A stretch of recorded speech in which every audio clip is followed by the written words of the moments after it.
Good evening, everybody. Thank you for joining us here with the ATCM ATC Group C race tonight. It's round one at Oran Park. I'm your host, Craig Laws, and hopefully we'll be in for a really good night. I've got a few details for you, but unfortunately I just seem to have put that notepad somewhere that I can't see. So bear with me just for a moment.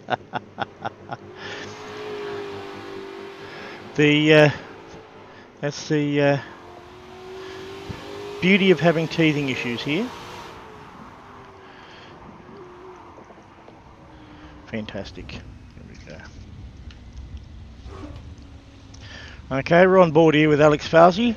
He's driving for Farsi Auto Bodies Motorsport Division. He's in his XE Falcon at number 27. His teammate is in an XD Falcon, and that would be Keith Strinos, car number 50. Fantastic, currently on the main straight there. Let's see if we can get an inside shot for you.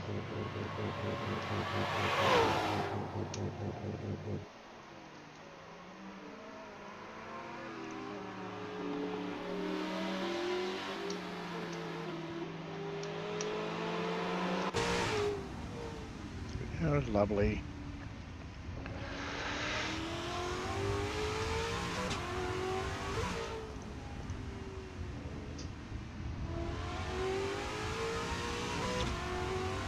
There he goes, coming over the Dunlop Bridge. Doing a wonderful job here. He's currently 1/10 off the fastest lap time at the moment. He's running around in the soft tyre.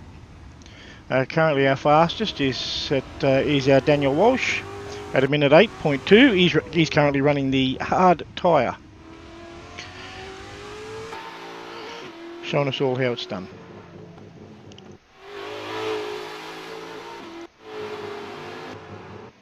He seems to also be driving around in the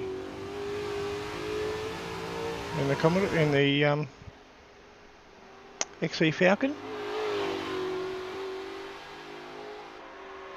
And he'll be riding around in the number 99. Fantastic. Alright, we've got just a little under 14 minutes left of free practice, and at which time we'll be taking a small break, and hopefully we'll try and get Mr. Shipley in to say hello to us all and see how he's been during the off-season and how he has been preparing to get into this season and what might have changed and what we can expect for the season coming forward.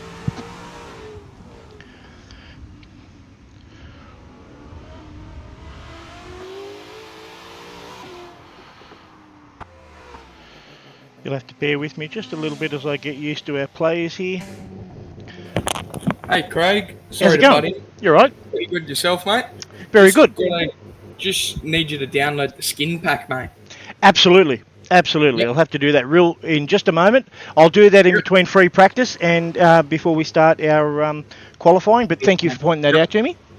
Perfect. Thanks, mate. Not a problem.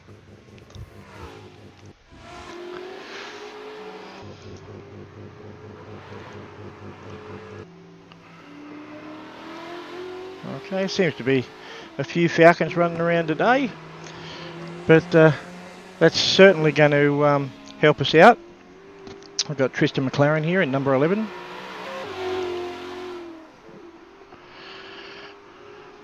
.4 seconds off at the moment in position 5. But being practiced, I'm sure that he'll do a lot better coming into qualifying. Could find him in on a bit of a race preparation here, a race simulation. Get a few laps in. Daniel Walsh has gone back into the pits, and number 1 with a 1:07.7. So he's managed to bring that time down a little bit. That's followed by Alex Fazzari. He's currently in the pits. Oh, he's gone down to number 9. Okay. At the moment, we've got Keith half a second off Daniel Walsh. I'm sure he'll do a lot better there as well, getting the forward. Let's have a look at number 3. Happens to be in the Mazda. 9 tenths off the lead. Oh, he's currently in the pits. Not a worry. Have we got anyone active in the Mazda? Yes, we do. Let's go down to number 7. We've got Richard King from the Peter Stuyvesant Mazda. Coming over the Dunlop Bridge, or in this case the Yokohama Bridge. Fantastic. I'm really looking forward to seeing how qualifying runs here and see what everyone's able to do. And I'm certain being round 1 of season 2024, I think we're going to be in for an exciting start to the race. Everyone's going to be keen to get into the best position as early as possible, and then settle down and get into a race, get further into the race.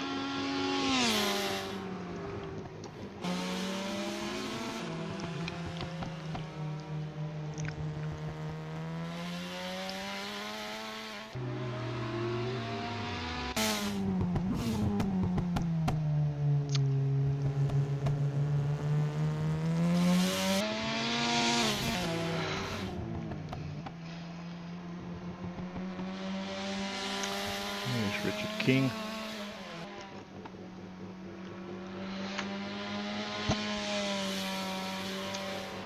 Currently 2 seconds down, 2.7 seconds down.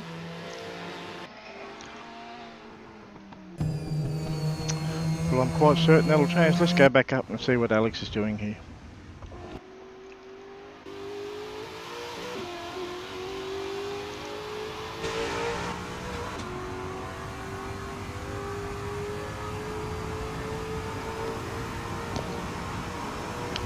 Coming into turn 1 here, very tricky turn 1, setting up for turn 2. Now coming into turn 2 here, getting ready to go under the bridge, it's a very unassuming corner. If you go in there a little bit too hard, what happens is you'll wipe out to the right. And if you try and hit the accelerator a little bit too hard coming through, what'll happen is you'll lighten up the rears and it'll step out and it'll send you straight into the left wall. Not a very good thing to have happen. 8 minutes 50 left here to free practice. Oh, we've got a new person up front here in a 107.6. That's Dean Burrell. He's currently driving around in the BMW.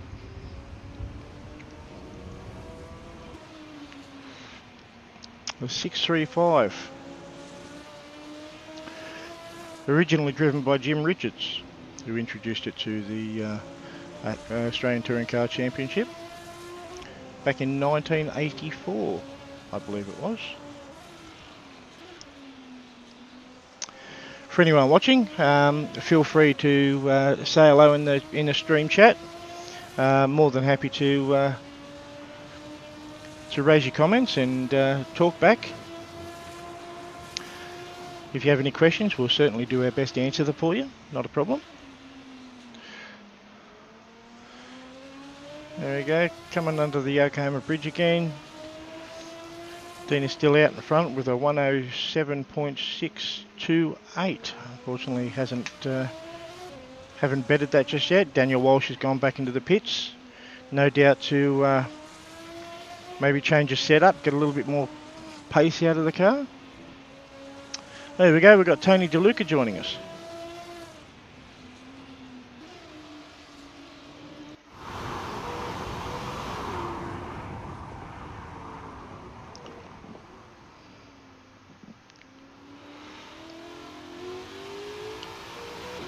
Can't wait to see Tony DeLuca on track. Quite an exciting driver. What's Tony DeLuca driving today? He's going to be driving the VK Commodore and racing in the number 67. His team is going to be the ATCM factory driving team, factory racing team. And he's going to be partnering up with our own Cooper Shipley in the Holden VK Commodore. They're racing the sporty number 86.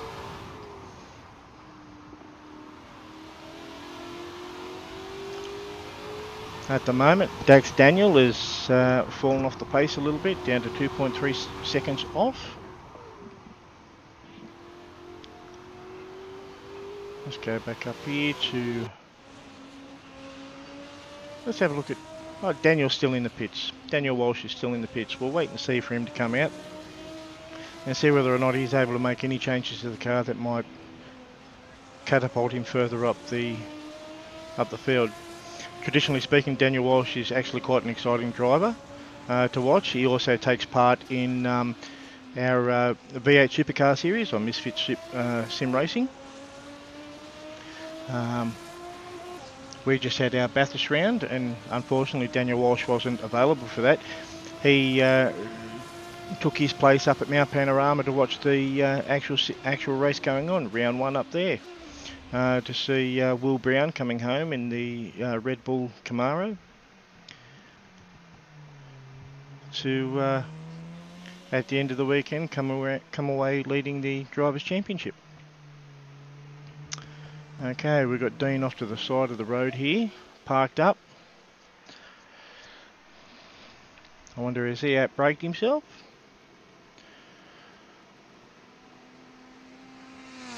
But he certainly gained a bit more time back there. He's a 107.3, it was a 107.6 just a moment ago, so he certainly made some time up there.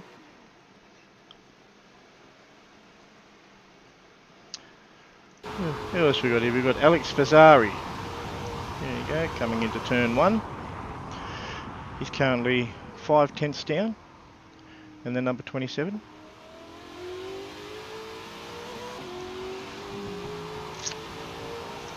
He seems to be ebbing and flowing back. I think qualifying might show up quite an exciting race with him. There we go. Alex has now catapulted himself up into number 2. He's just over a tenth off the pace there.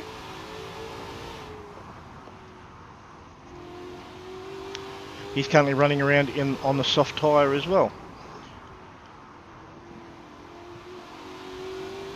Now the difference between the soft tyre and the hard tyre is the soft tyre, while it might give you a bit of grip to start out with, it tends to lose its grip and fall off as the race goes on, and it'll fall off a little bit sooner than the hard tyre. Whereas if you start out with a hard tyre, you might not necessarily have the speed to be able to hold on to the soft tyre to start with. However, as the race goes on, it will equalise, and you'll end up coming back at the soft tyre. And the good thing about the hard tyre is, if you overdrive that just a little bit, it can be forgiving and not chew itself out quite as much.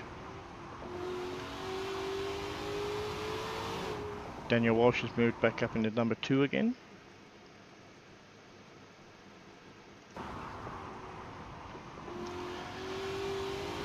Keith Strintos again in another Falcon. It's going to be quite interesting. It looks like Fords are going to be dominating this year, at least for the moment.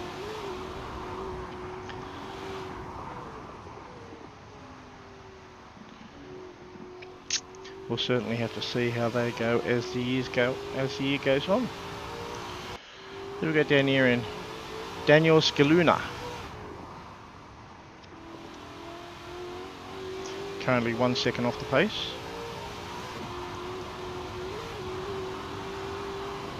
Tony DeLuca, he happens to be in our Holden.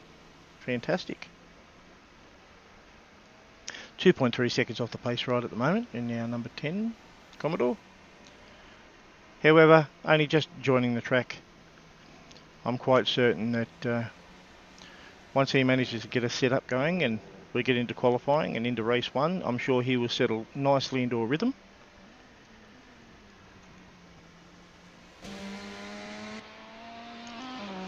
Have a bit of a wide shot here. There we go, coming down to turn 1. How's he going to take this? He's actually taking that quite well. Can he break it and pull it up in time? get it into the apex. That's a very nice corner there. Followed his line out nice and wide, nice application of the throttle there, very nicely done.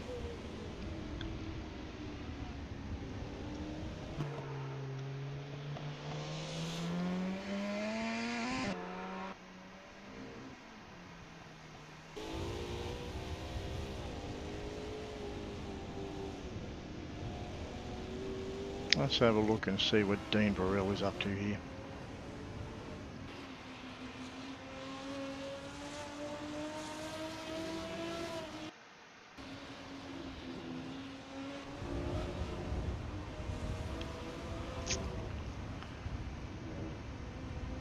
As you can see here in the BMW, it's a little bit different to the other cars you're used to. This is a left-hand drive vehicle.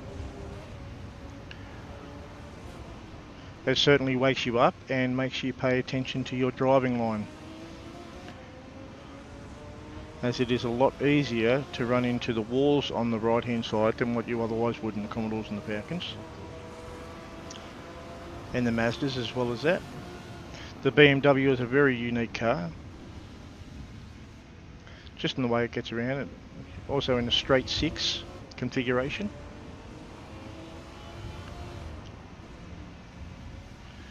As you can see at the moment, our track is currently optimised at 100%, so there's full traction going on in the track at the moment. The current track temperature is 33 degrees C.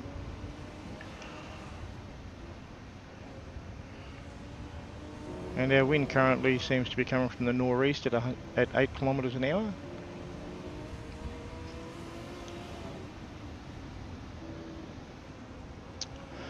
Okay.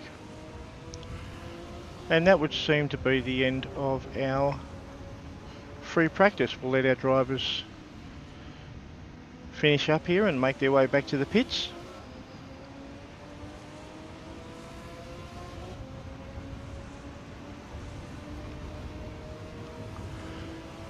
That's lovely. Daniel Scaluna here has made it up into position 2, it would seem. 107.4. Dean Burrell has happened to make a 1.7 flat in his BMW. Certainly going to make everything look exciting as we go on.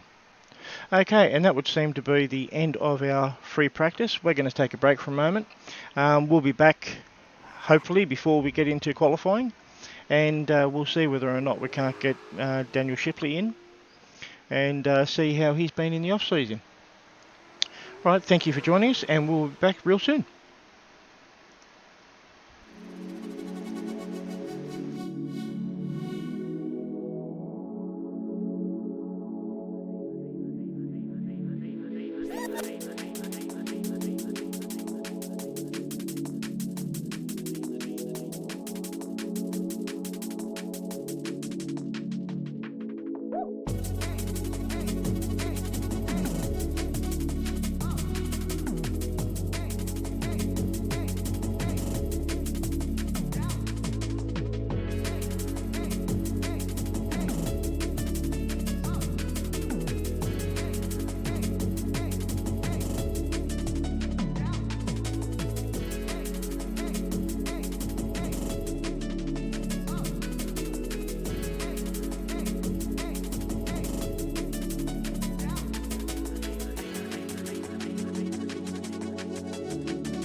Okay, welcome back streamers. We're into qualifying now.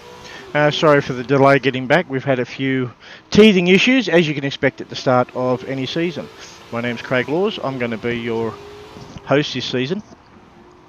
Thankfully, it's been nicely entrusted to me by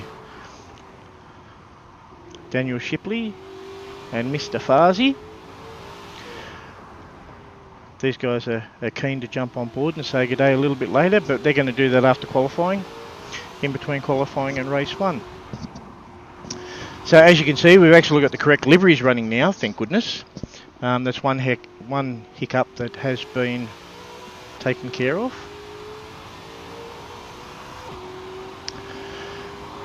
Now let's go up here. We've got Daniel Walsh. He's currently running around in his Falcon, number 99. And as we thought, he's setting a pace right at the moment at 1 minute 7.4. But we can't discount Mr. Varel. During practice, he managed to pull out a nice 107 flat. So we'll definitely have to wait and see what he can pull out as we go on.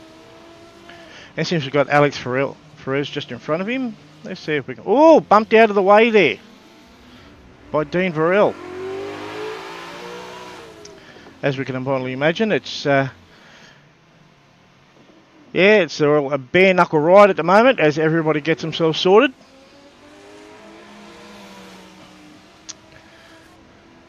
Currently coming into turn 6 there. Now we're coming into the dip and into the... coming around here into the dogleg. It's Mr. Dean Varel. Oh, there we go, Daniel Walsh. Let's just stick with this for a moment because it looks like Mr. Varel. Oh, what have we got here?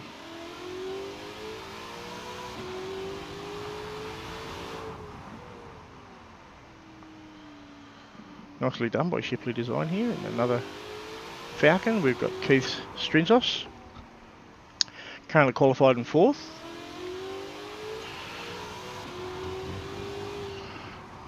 Running around in 108.6.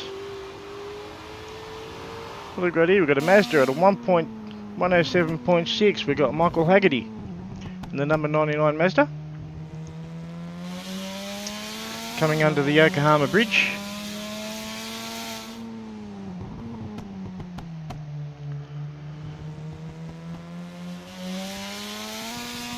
Coming into turn 4.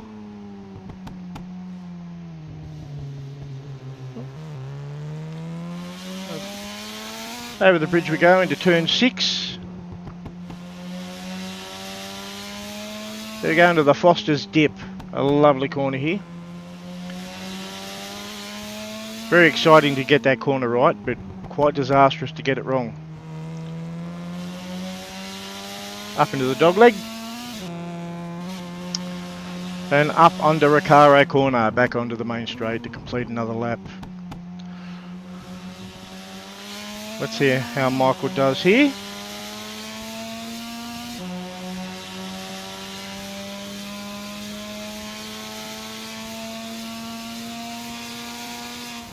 He's currently sitting on a 107.6. Well, we've got a 106.7 up here in the Ford, run by Daniel Scaluna. 106.7. Coming into the Foster's dip again. Pulling around to turn 9. Turn 10 and 11 is our dog leg.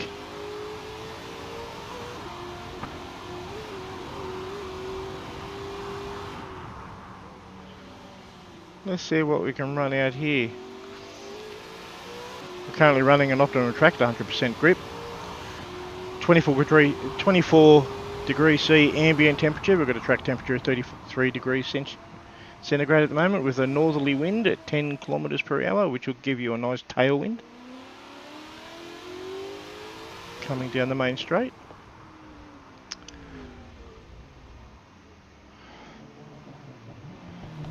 Just over 7 minutes left to qualifying here. Alex Farsi currently sitting in 7th position. It's 1 minute 0.5, I beg your pardon.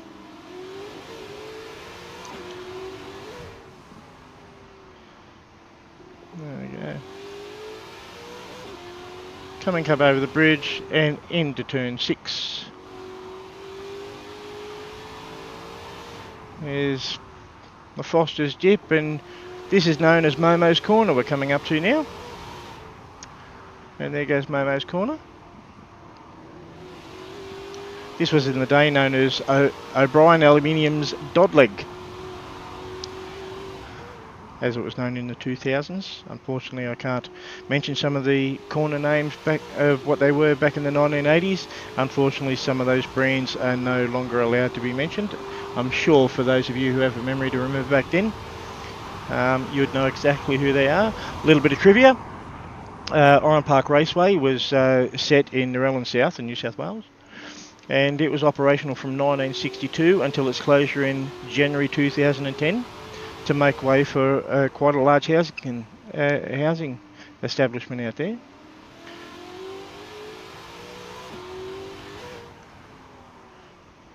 Okay, and Farsi is still in position 7.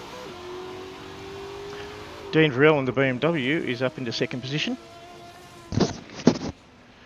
Dean Varell is up into 2nd in his BMW, running the 301.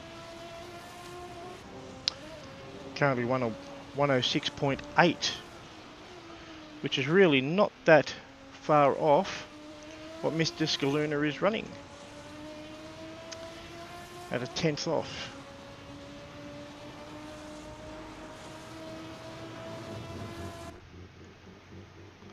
There we go, and he's made his way back to the pits there.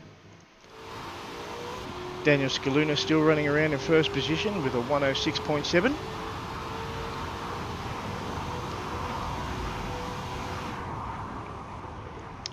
Mr. Daniel Walsh, he's running around in 3rd position. He's running around with a 106.9. Quite a respectable lap time there.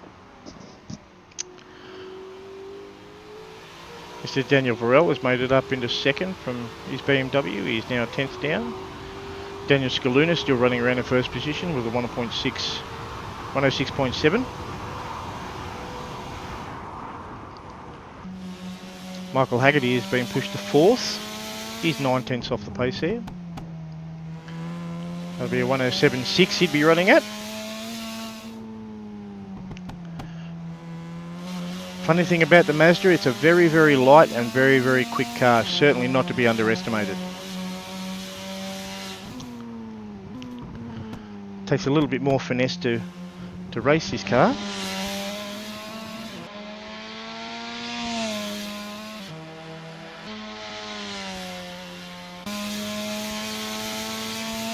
But being light as it is certainly makes it nimble around the track, but it also makes it easier to dispel with one of the heavier cars. as there is definitely a disparity in weight.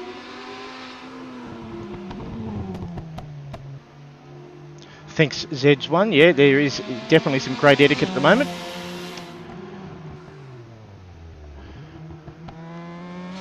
All the drivers seem to be getting along okay and giving each other room to qualify. We had a few issues earlier on, but that would seem to be sorting themselves out.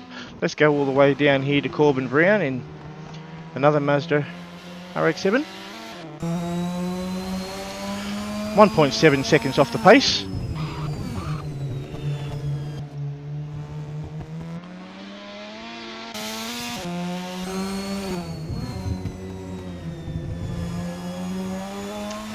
As you can see here, you can tell there is a bit of a speed disparity from the driver's seat. Car far more narrower, but a lot lighter.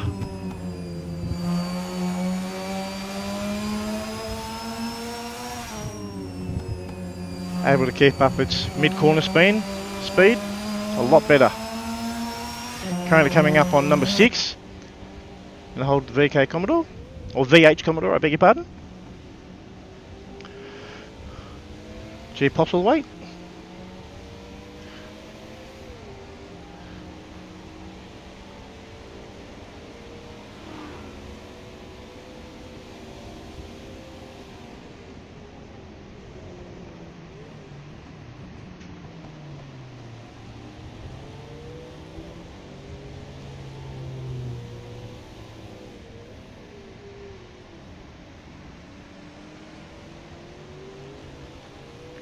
Yeah, Gary Botherite running around in the VH Commodore, racing number 391. His partner for this series will be Daniel Bridge, racing around in the number 12 VH Commodore as a part of DBR Racing.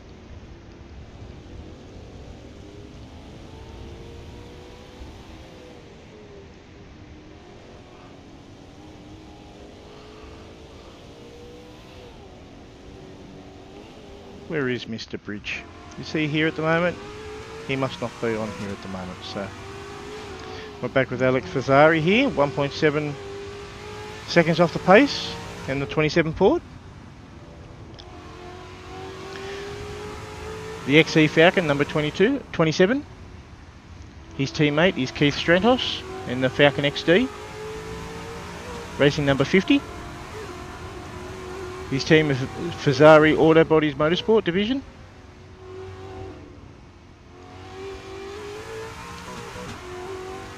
Currently ninth on the track. We're coming up quite quickly on Mr. Cooper Shipley. Currently running at 5th. Running a 107.6. Nearly a 107.7. Currently we've got Mr. Scaluna still in first place, running around quite nicely. 106.7.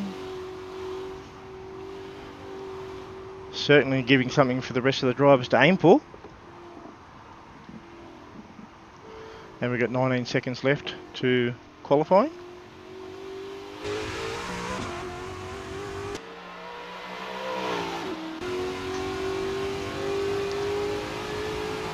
Okay, he's managed to get round for another lap. Let's have a look at Dean Burrell here.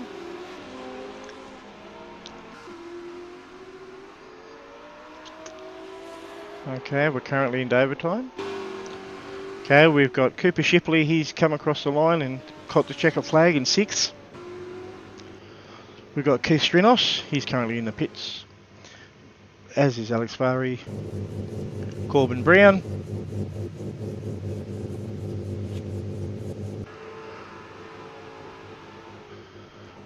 Mr. Scaluna still coming around to complete his lap. He'll still be fighting, but I don't expect that he'll be doing a lot to improve on his time. I'm certain his focus would be more on finishing a nice clean lap, keeping the car nice and straight.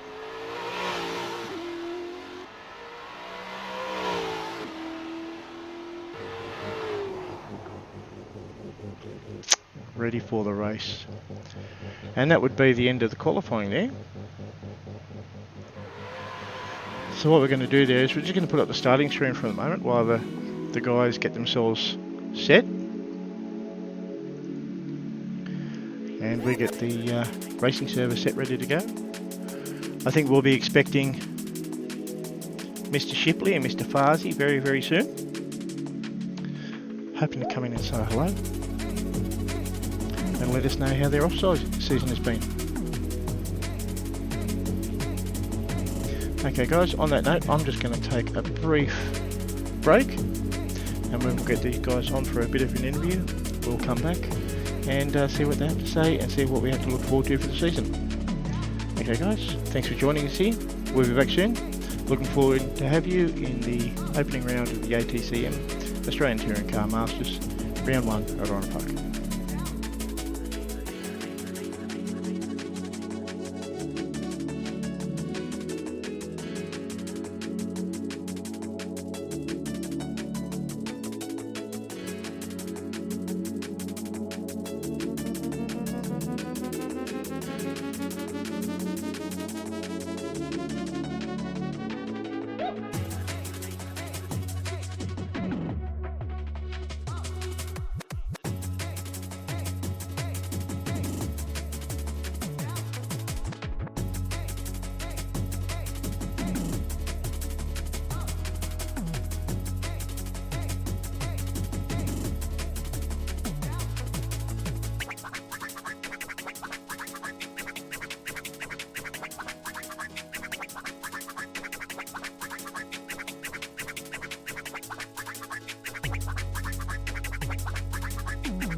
Okay, everybody, welcome back to our coverage of round one here of the ATCM at Oran Park for 2024.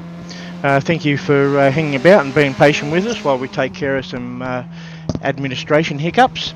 As can be imagined at the beginning of any season, we're currently joined by Daniel Shipley, who is here to hopefully give us a bit of an insight of what's gone on in the off-season, what it's taken to get us here, and what we might be able to expect moving forward into the season. Welcome, Daniel.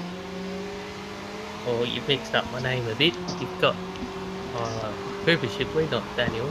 But anyway. We'll get there. Yet another hiccup, fellas. So, how's your off-season been? I hope it's been quiet. Yeah, it's been quite a long off-season. Just waiting for all the races to come up. But so, yeah, so you've been looking forward to tonight, then, have you, to blast off all the cobwebs and get into what you like best? Yeah, a lot of work got put into this, just making all the cars get the parity right. I think it took us over like a month just to perfect these cars, and we've got them how we want them. And from what we've seen so far, all the cars are dead parity, and yeah, they're heaps of fun. Absolutely, it looks really good. In particular, I seen earlier on the BMW on the Falcon bashing each other up a little bit, trying to find some space on track. I wonder how they went sorting that out in the chat room. So what can we expect from you? Have you managed to find some time over the off-season, some setups you prefer so far? What are we looking forward to?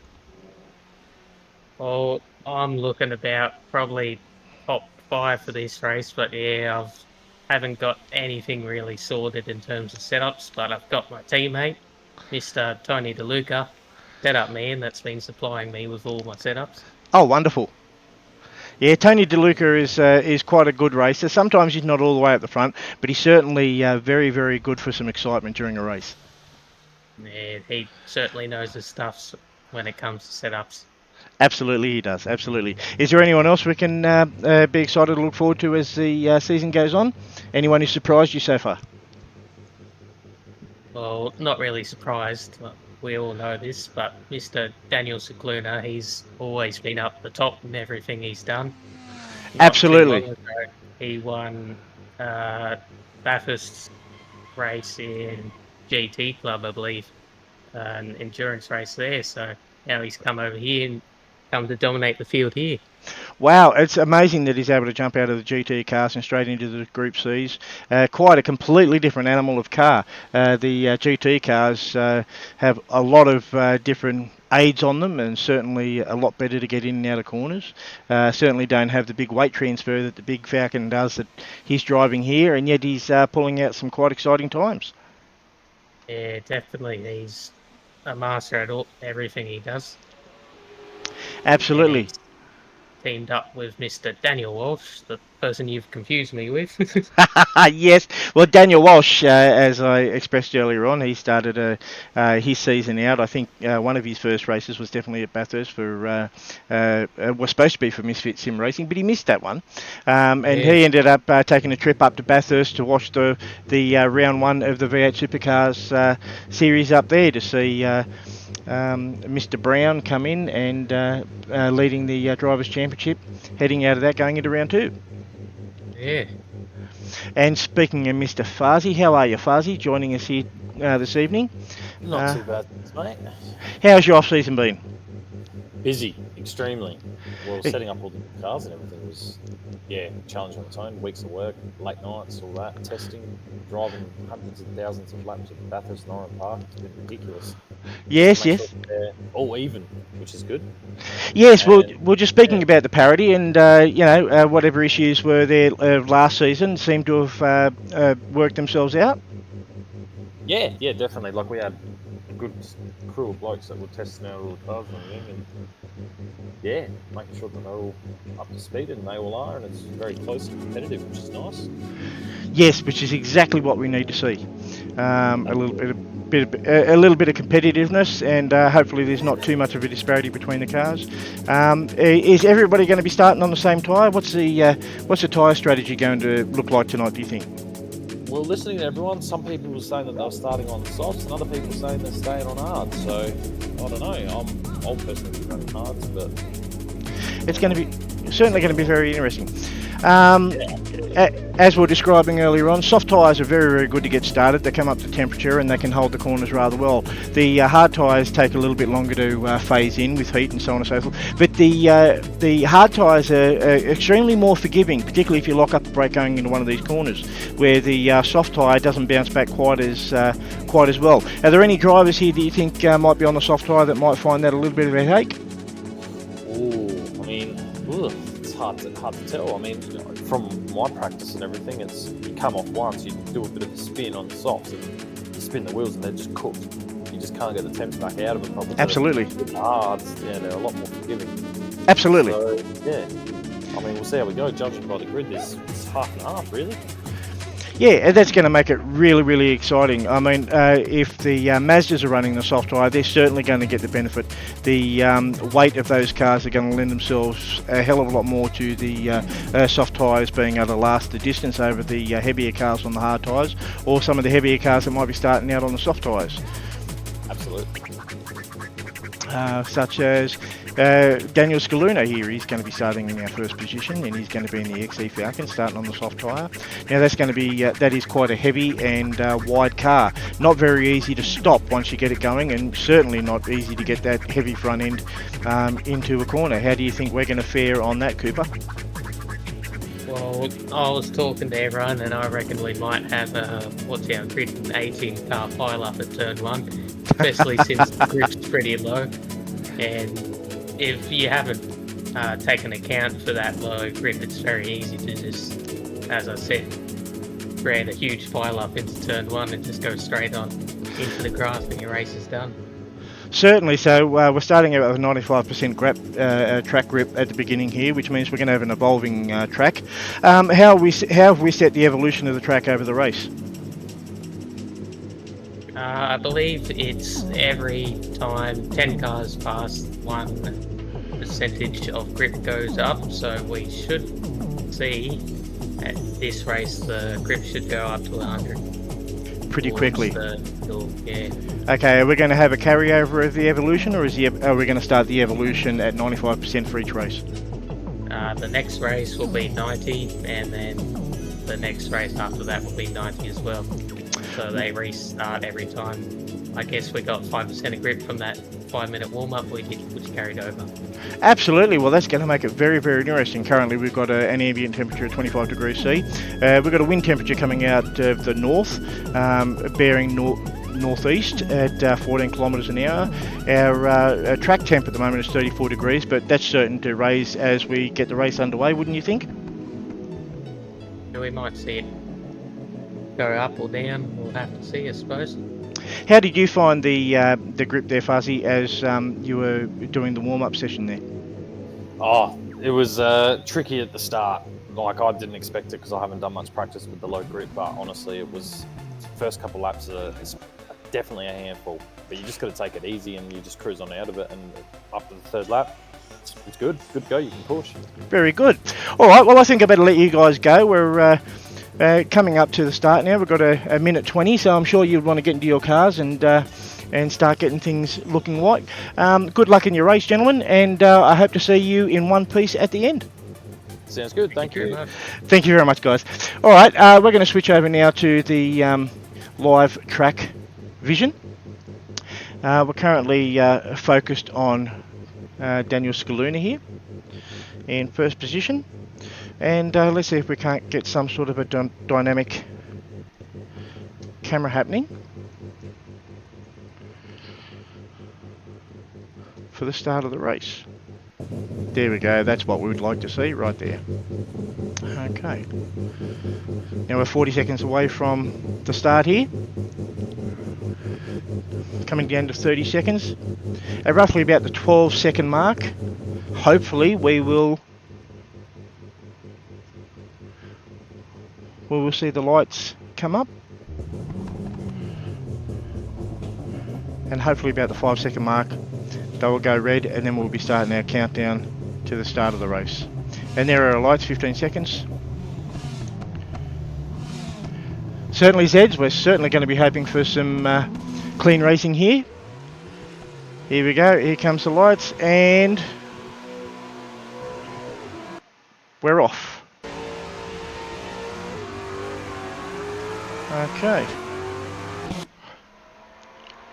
Here we go. Let's see what this vision's going to look like coming into turn 1. Up. Here's Daniel Scaluna. Oh, we've got a couple of cars off in the background there. Oh, that's unfortunate. There we go, Ron Corbin Brown at the moment. Oh, who we got there in the number 9 car at the moment? We've got Jason Brown just came off. Oh. On board with Mr. DeLuca.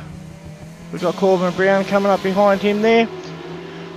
Let's have a look, go up the front to Mr. Daniel Scaluna. He seems to have got himself a nice start and staying out of the carnage. And we've got Dean Varell coming right up behind him there.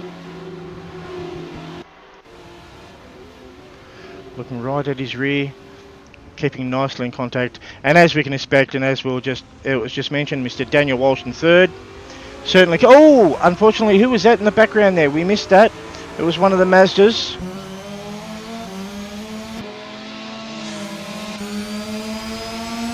I think that might have been Michael Haggerty, who was stuck at the beginning there. We just missed out. Mr. Daniel Walsh, he's just moved up into second place.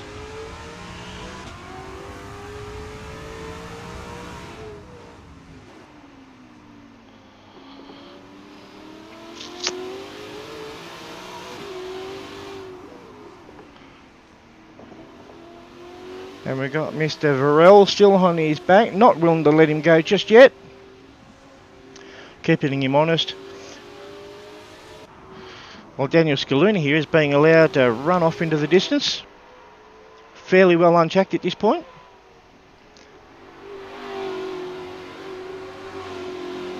We're coming around to start our lap 3.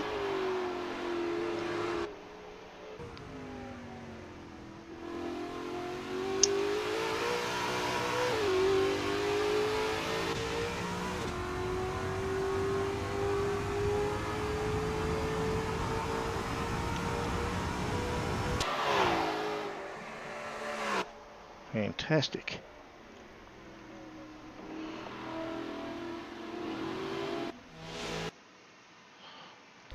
There, okay.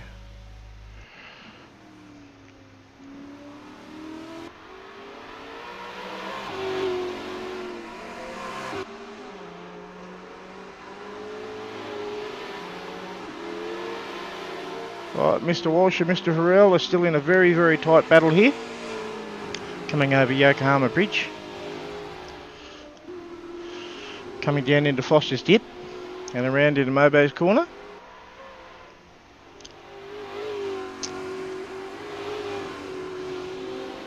And through the dogleg and coming up onto Recaro Corner to onto the straight again, ready to start another lap.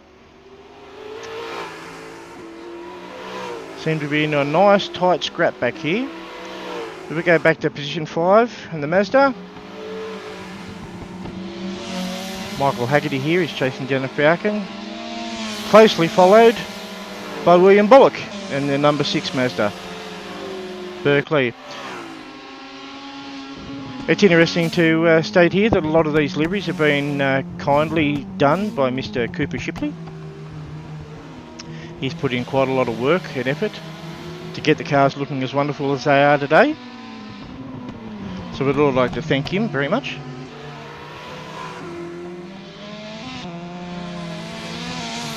Oh! There we go, we'll take care of that. Thank you very much for that, Zed.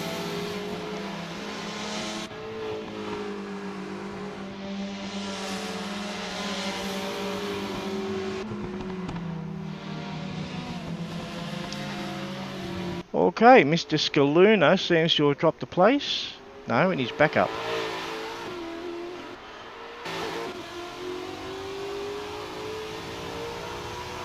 Not quite sure what happened there. Mr. Dean Brill here in Box On Motorsport.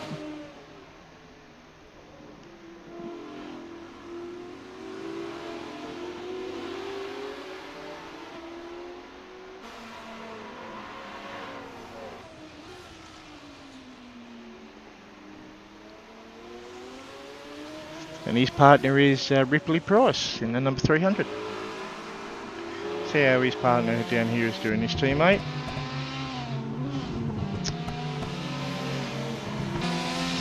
He's trying to race down the number 55 Mazda of Jason Brown.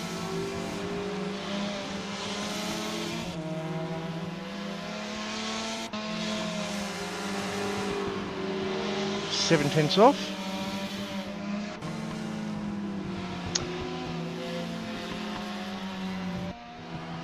Now the BMW should be able to do something quite special over the Mazda, particularly coming onto the main straight in a moment, come through the dogleg. Here we go, right on the back of him coming into Recaro Corner, onto the main straight. I wonder if he can use the powerful acceleration of the BMW to get around him. It has to be said that the Mazda is a little bit lighter, so he will be able to throw that into the corner a little bit harder. But we'll just see. Here we go, and he's made that price. He's made that move very, very easily. And he's now coming on up to Alex Fazzari.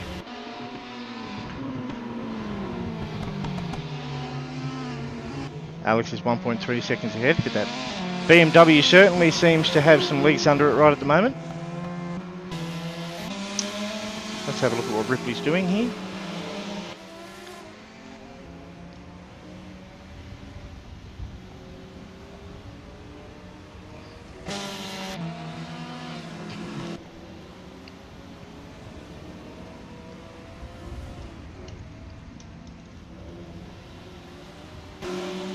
Whoa, very interesting. Nice sideways action there. I think it's safe to say that he's pushing rather well, hoping to get a bit of a result out of this. Onto William Bullock here. Well, here we go, we're going for a pass. Onto number 91. Can we make this stick going into turn 1? Into the sweeper. No, oh, we've had a little bit of problem there coming into Coca-Cola corner and under the Yokohama Bridge. We'll start again. Unfortunately, we've got Mr. Alex Farsi closing up rather well. And we've got the BMW of Mr. Price right behind Alex. And there's the BMW going under Alex Farsi.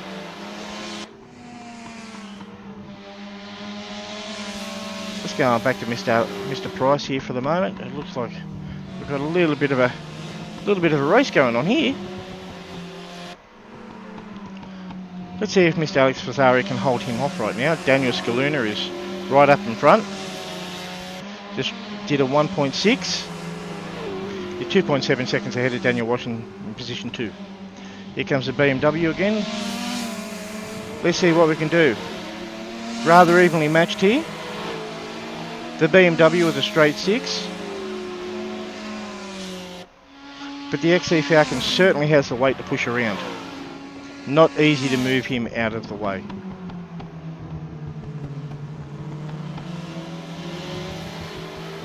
Oh, and once again we got Ripley Price going sideways. He certainly seems to know how to throw that car around. It's making this quite exciting. There we go. Coming up into Champions Curve and over Yokohama Bridge. Next corner here will be the Foster's Dip. And through that and into the left-hander that is Momo's Corner right here. And now we're coming into the O'Brien Aluminium Dogleg. Back up into Rakara Corner and onto the straight. Ready to see if we can do it all again and see what we can do going into the sweep before Coca-Cola Corner. Can we keep the car straight and can we manage to get under Alex? Oh, here we go. Can he pull it up? That's going to be the thing. Can we get through the corner? No. Up, he stayed under. He has made the pass. Can we make it stick? Coming down into Shell Corner. Up. Oh, he's pushing rather hard. But Alex is right there, not willing to let this go just yet. Up into Champions Curve and over Yokohama Bridge.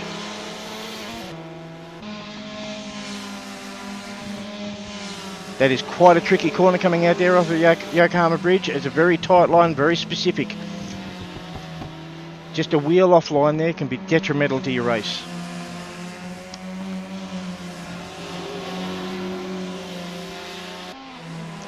Mr. Scaluna here on lap number 10. There's just been a position change. Daniel Walsh has gone up into position 2 ahead of Dean Varell, but Dean Varell's not quite ready to let that go yet. He's hanging on rather tight, keeping him within check.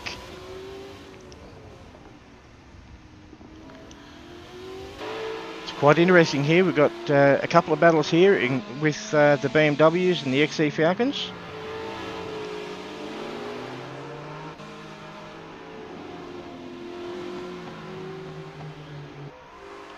For everybody watching the stream at the moment, thank you for joining us. It's great to have your support. If there's any questions or any comments, feel free to make them. Oh, here we go, we're going for an outside move here.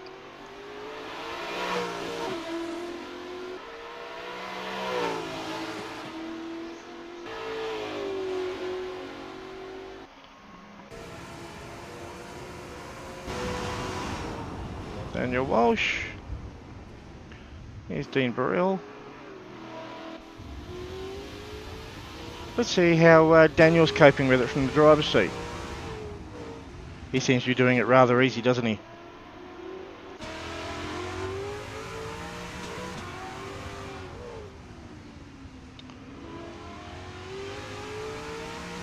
I think this fight with Dean is allowing Mr. Scaluna to skip away here.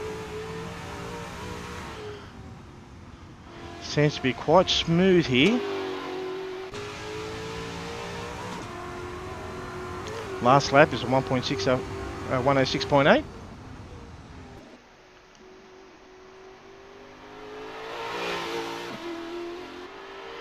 Yes, Daniel Walsh certainly looks to be pushing rather hard there.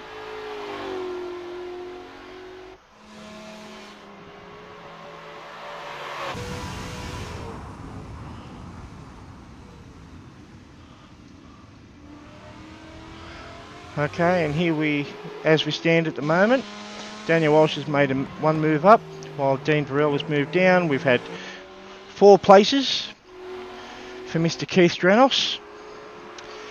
Mr. Haggerty and Mr. Price have lost 1 place. Mr. Fazari has come up 2 from the start.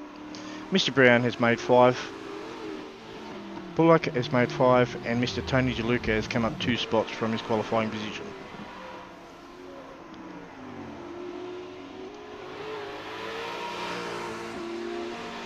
Mr. Daniel Walsh has made 1 stop.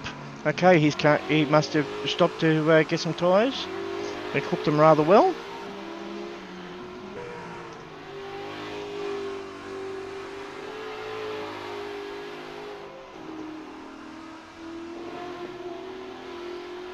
Okay, and this is how the cars look to the car in front. We've currently got an 8-second disparity to Mr. Scaluna. Third is 22 seconds off of first.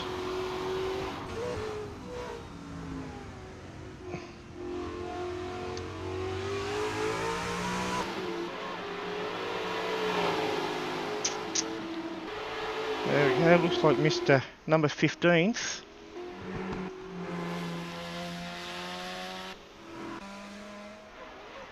Has just gone down the lap, I believe.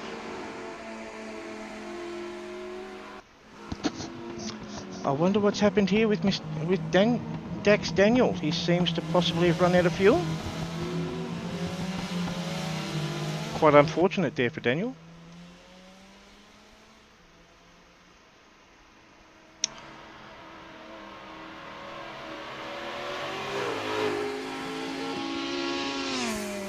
Cooper Shipley seems to be parked up in the pits. I wonder what's happened there. Let's go back up the front and have a look at Mr. Daniel Scaluna here in his penultimate lap.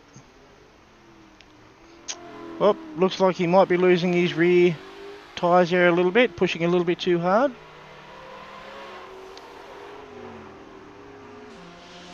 Unfortunately, in his position, the question is, do you keep pushing or do you back off a little bit and try and consolidate your position?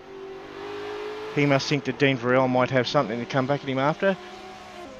Perhaps he's not aware of his lead of 9 seconds.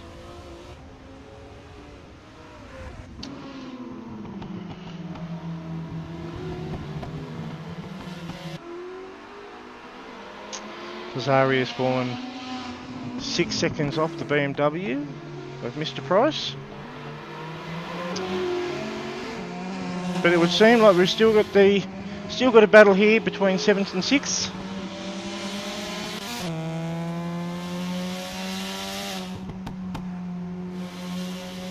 Okay, our leader has started his final lap. I don't think there's anything to stop Mr. Scaluna at the moment. I think we're going to find that he has this race well in hand. But currently we're looking at the race between Mr. Brown and Mr. Haggerty. Looks like we might have just had a change for position.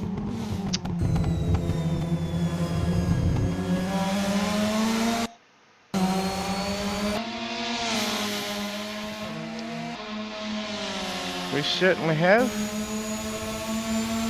Go back here to the chaser. Now on their final lap as well. Oh, Jason seems to have locked up a brake. I wonder if Michael would have seen that and maybe a bit of an incentive to push a little harder. Oh, here we go. Mr. Price seems to have pushed. We're pushing rather hard now. We're going to try and get this third position back. And he might have just done it coming into the penultimate corner.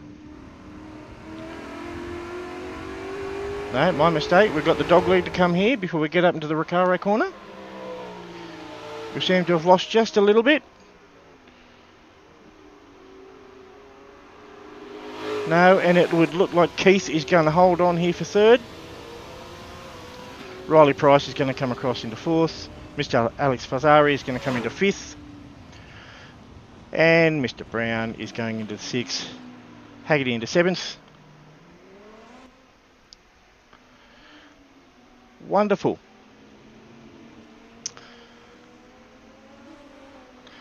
Okay, that's quite an inspiring race. I think what we might do is we might see if we can get Mr. Daniel Scaluna in here for a bit of an interview.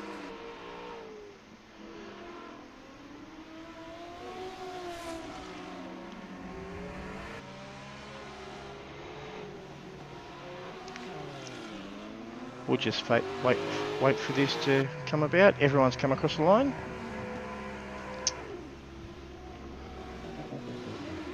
Okay, everybody, thank you for this. We'll take a brief moment here, and we'll see if we can't get our first and second place winners in for a bit of an interview. Okay, thank you for watching. Don't go away.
Okay, everybody, welcome back.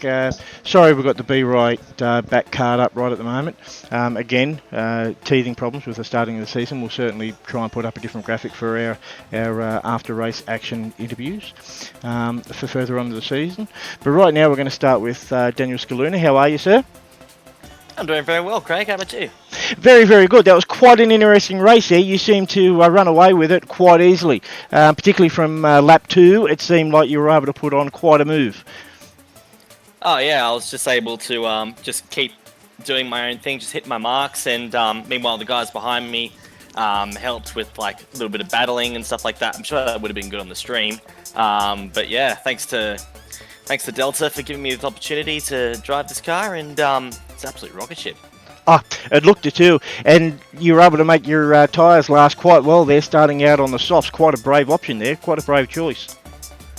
Yeah, I did a little bit of testing in practice, and the soft tyres do drop off, but not quite to the amount that I thought they would. So like right at the end, to around about like that last lap, then the rears really started to suffer. But for like from lap 9 to lap 10, you could even see I was actually almost matching my fastest laps. So yeah, I think next race though, definitely I'm going to use the hards. But yeah, worked out for me. And absolutely, and it looked like towards the back end of the race there, particularly your last 2 to 3 laps, it looked like your rears were just starting to step out on you just a little bit. Yeah, well, that's what you get for trying to push hard in these things. It's a fine line between absolutely going for fastest laps and then just pretty much preserving your rears. I was real careful with my throttle application. I mean, I've been like over the years, I've tried to get my throttle control up to spec, and yeah, I feel as though that's really helped me out with these cars, especially with these older cars. But yeah, just keep your rears in check and you'll be sweet to the end, I reckon. Absolutely, it looked like you had that well in hand. And second place finisher there, Dean Varell. How are you, sir? Yeah, I'm good, thanks. Yourself? Fantastic. It was quite a good race. You had quite a good battle between second and third there for a little while. Yeah, I was shocked when Daniel pulled over on the, second corner there. I don't know if he lost fuel or drive or what, but yeah, I was having a hell of a ball with him. Yeah, well, wondering that ourselves when he pulled over, and then we seen him go into the pits. I think he might have overcooked his tyres trying to catch on to you, and you're certainly putting on the show, I must say. I was just trying not to let first place run away with it, but I took it a little bit too conservative into the first corner and let him take the lead, and then it was bye-bye from there. Yes, pretty much, and he certainly seemed to have a command over the field from that point onwards, didn't he? Oh yeah, for sure. It walked away, and I was just trying to catch in the slipstream and not do too much battling, but it was getting laps were counting down, so I had to get a job done. Absolutely, and it certainly made your job a lot harder to try and catch first place with third breathing all over you, and it seemed like there was a couple of position changes there, and it looked like you were not letting each other get away with it easily. No, but clean and plenty of room given, that's what we love. Absolutely, that's what makes for exciting racing, isn't it? And Hell we'll bring in Cooper Shipley here. How are you, sir? Cooper? Hello. Not doing the best. Welcome back. We thought we'd pull you in because the shock at the start of that there, you seemed to be in a good position, and then we switched over to you to find you pulled over in the pits going nowhere. What seemed to happen there? Yeah, the race started off as a bit of a PowerPoint presentation. And then it went through that until eventually I was in a battle with Mr. Cosmarikas. I won't say anything good because I haven't seen the replay with it, but I have a feeling the stewards will be having a look at that one. Yes. Anyway, after that, going into the last corner, I believe, instead of going up to fourth, I went down to second. Oh, that would not have done very good for your engine. It went kablooey, and I rolled my way back to pits. And oh dear. At least you were able to get yourself off the track safely. Oh no, that's unfortunate when an engine goes like that. Are they going to be able to have your car back on track for race 2? Yeah, well done. Fucking idiot. See what we can do there. Mate. Absolutely. Well, we're going to be looking forward to a very exciting race too. Thank you, Jenna, for joining us for the after-action report, if you will. And good luck for race 2. Thank you. Should be a good one. It's going to be a reverse grid, so reverse top 10. So lots of action from lights to flag, I reckon. Oh, we're going to be having a look out for you then. Are you going to be coming through the field hard, or are you going to be a little bit conservative and see what the drivers in front do first? Look, a bit of both. I mean, the track grip does ramp up throughout the race, so yeah, I'm just going to have to take it easy for the first few laps and then just pick my way through and just take opportunities where I can. Certainly, and I think that's going to be the game plan to go forward, particularly if some of the Mazdas get up a little bit in front of you. They certainly have the lighter weight over you. They'll certainly be able to get into the corners, but you have the weight where they won't be able to push you out of the way, and that's certainly going to be something to contend with. I mean, hopefully it doesn't come to that, but yeah, definitely those Mazdas are an absolute go-kart around this track. And, Absolutely. A big go-kart, so and hustling around this massive XD Falcon is a bit of a mission, but, you know, it's like driving Winton. It's like doing a marathon around your clothesline. Yes, absolutely. All right, Jake, thank you very much. We're going to let you get back to your pitch now and get yourself set for race 2. Thank you to everyone listening. We're going to take a small break now, and we'll return shortly with the start of race 2. Don't go anywhere.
Okay guys, and welcome back. We're in the countdown now, getting set for race 2.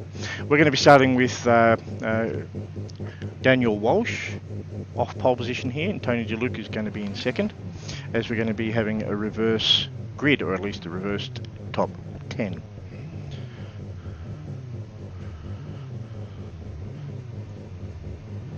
So a minute 20 to countdown here. Reflecting on the race we just had with the guys.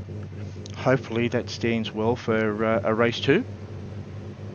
Some of the guys who were fast up from the start.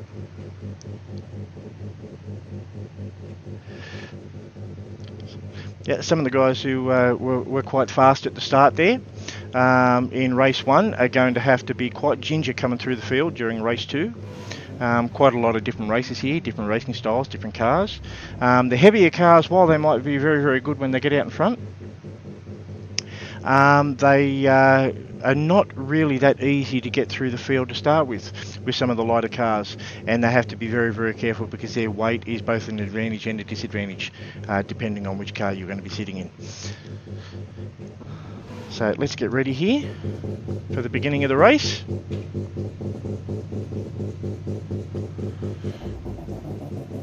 There we go, we're coming down here to the 15-second mark, and the lights will be coming up in just a moment. Here we go.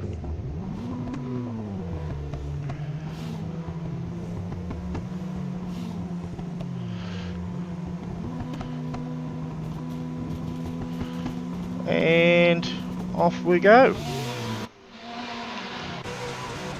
Starting off rather well.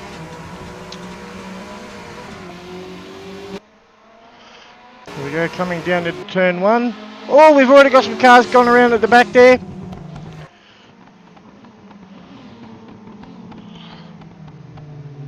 Oh, some cars sliding off in the back there. One of the Mazdas, I believe, is gone. Oh, quite a bit there going on at turn 2.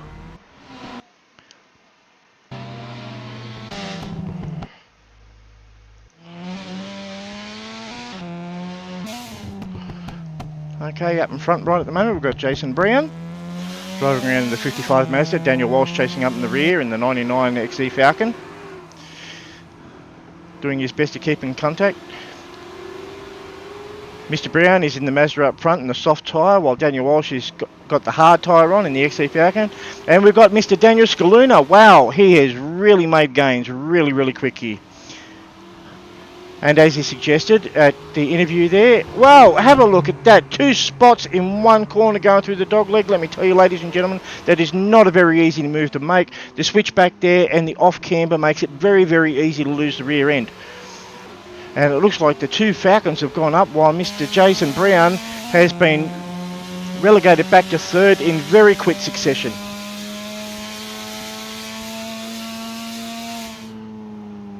That there is both the blessing and the curse of a lighter car. He can certainly get into the corners, but once he gets washed wide, it's very, very hard to hang on to it.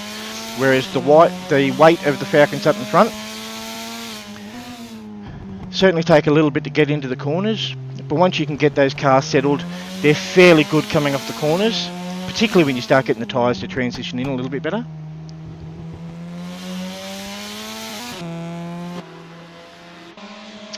Wonderful. Let's see if we've got going back down here in number 5. Got another Falcon coming up on the Commodore. We've got an 8/10 disparity here.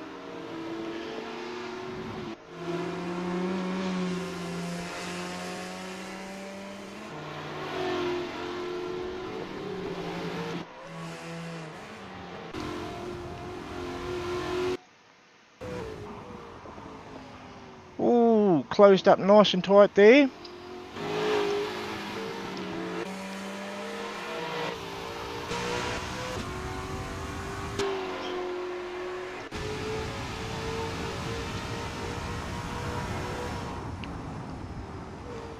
Okay, we currently got a green track. Oh, here we go. We've got someone off in front here. The Mazda of Jason Brown. He's washed out and he's currently been relegated back down to 5th from 3rd. Is he going to be able to hold off Bill Cosmo? Biz Cosmo Bill Cosmo driving around in the XD Falcon.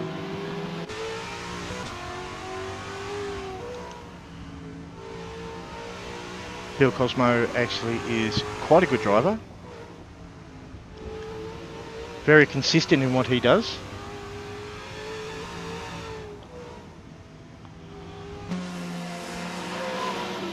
Mr. Dean Burrell currently back in 7th in the BMW. He seems to be coming on rather strong.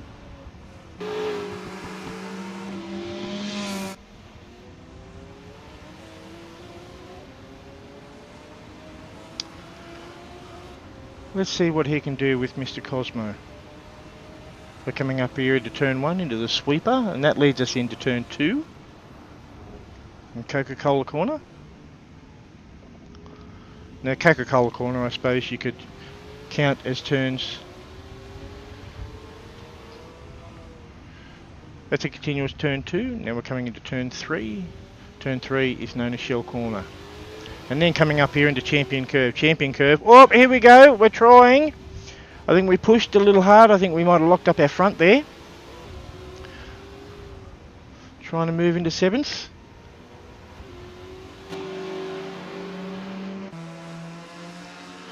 Very exciting to watch Mr. Dean Verrill drive this car around. He's a man on a mission. Is he going to make the move? Very hard to do it down here into the dogleg. Certainly the Falcon's going to move around a lot. Oh, here we go. He's certainly got it under braking. He can brake a lot later than the Falcon. And that car certainly has some acceleration about it. Look at how he pulls away from Mr. Cosmo. Certainly making that transition into 6 looked easy and seamless.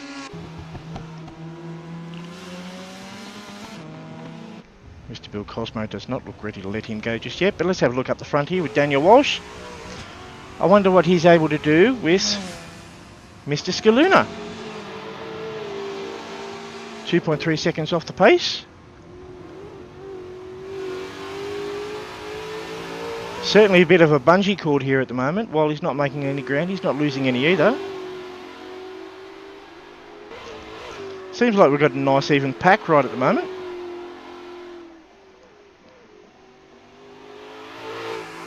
Mr. Alex Fasari, what have we got going on here?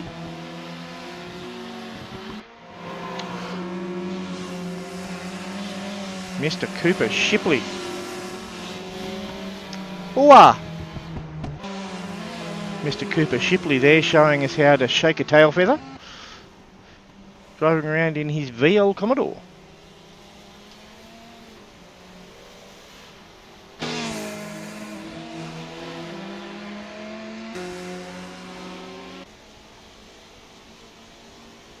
BK Commodore, I beg your pardon. It certainly looks like the VL. The lights are certainly giving themselves away from the rear. But you can tell it's a VK as soon as you look at that front grille. Absolutely.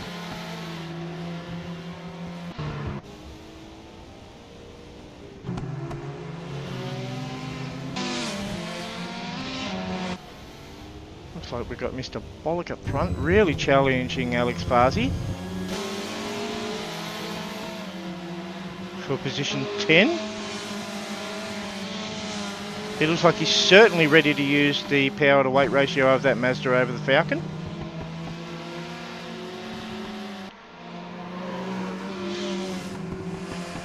Can he use the braking performance of the car to well?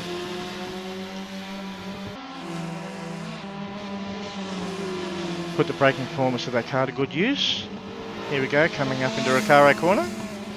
Now, can he get the foot down? Now, this is going to be it. This is going to be the drag coming down into the sweeper. If he can come through the sweeper and hold it going into Cooper's, into Coca-Cola corner. Oh, here we go. We've got it. Now, can he brake and get it through there okay? Certainly got to watch out here. Oh dear. He's had to brake out to avoid contact, and he's brought Cooper Shipley up.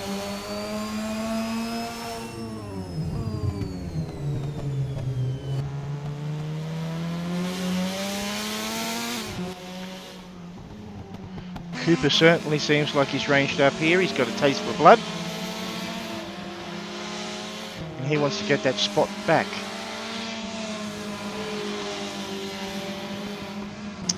He's certainly not letting Bullet go. I think we might stay with this battle for a moment. A three-way battle. VK Commodore, Mazda RX-7 against an XE Falcon.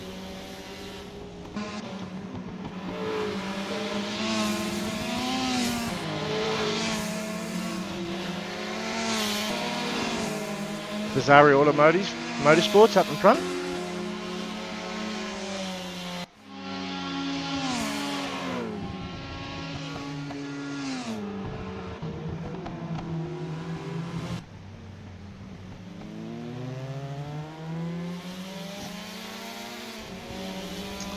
James is certainly helling the... Oh, here we go. Oh, the Commodore.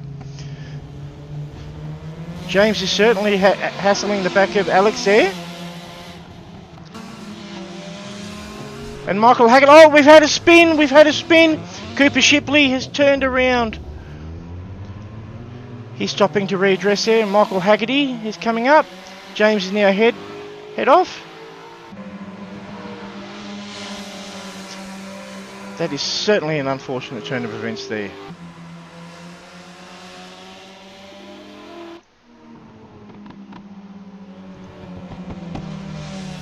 Oh, Mr. Haggerty's off there.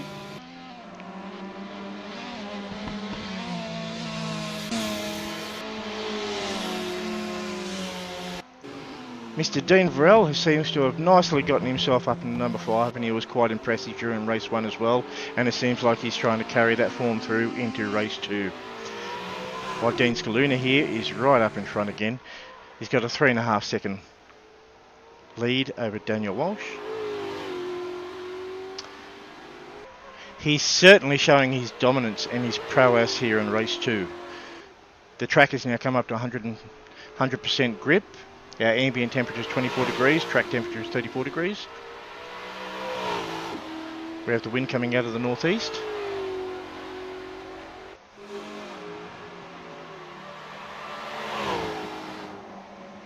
Yes, we've got a northeasterly wind here at 3 kilometres an hour. Certainly light enough it won't be upsetting our cars too much. Let's go back down here to Alec Farsi. He seems to be all over the back of Bill Cosmo.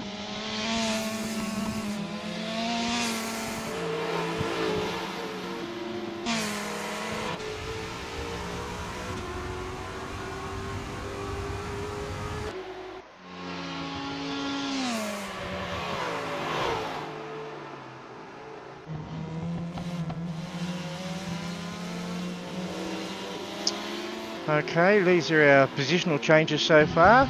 As we can see, Mr. Daniel Scaluna has come up 10 places. Daniel Walsh is in 2nd place where he started. Mr. Strintos is up by 6. Dean Friel, as we can see, is up from 10th into 5th. Mr. Brown is still in 6th. Mr. Bullock in the Mazda is down 3.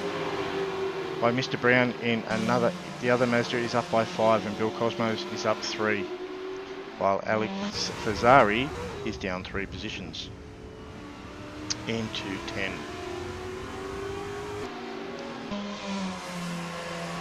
Okay, we've got 10 laps completed here. We're certainly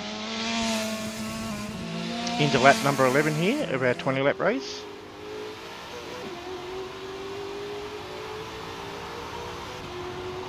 Alex is definitely hassling the back of Bill here.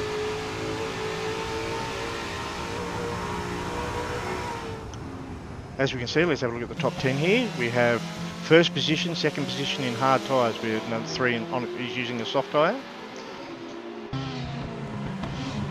I wonder what's happened to 4th position here. There he is. And we've lost a spot there. Mr. Dean Vrell is promoting himself back up to 4th, and as said, he's on a hard tyre. On the Holden, we've got the soft tyre there. 6th is soft. 7th is a soft tyre, 8th is the hard. Bill Cosmo has the soft tyre on, and Alex Fazzari has the hard.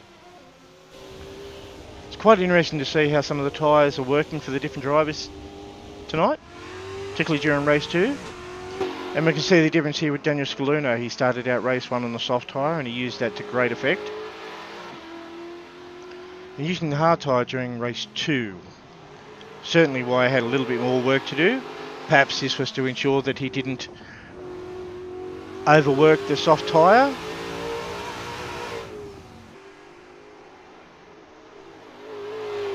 And it looks like he's coming up to lap Tony DeLuca, and Tony has moved out of the way there to make that move quite easy for him. That's quite a sporting move there.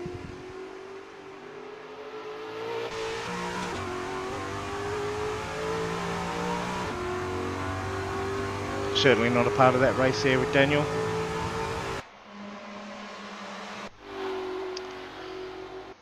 Daniel Walsh here. Let's see what the difference is here.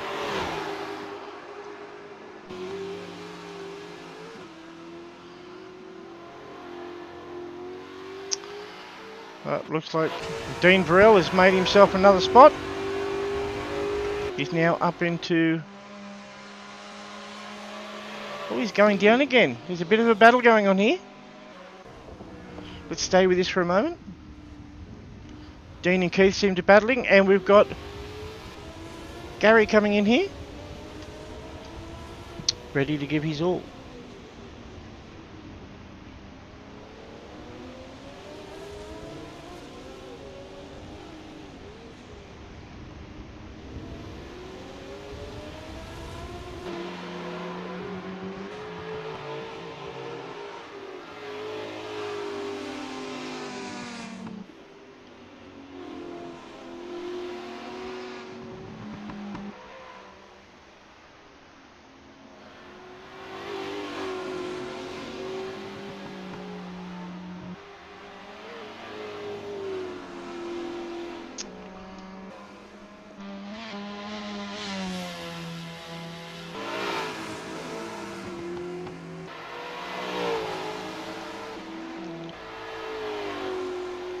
Here we go, Dean's making a move on Keith. Is he going to be able to make a stick? Can he pull the car up? Oh, he's washing out a little bit. Oh, I wonder what's happened there. Did Keith get a tap, I wonder? Did he get a helping hand?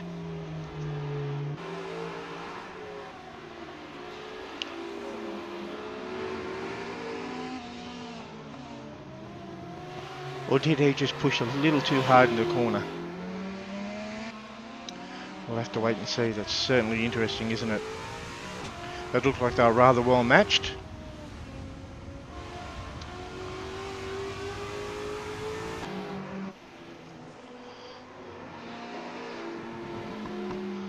Okay, let's go back down here to Jason Brown, who certainly looks like he's going to be hassling Gary here in a minute for 5th position.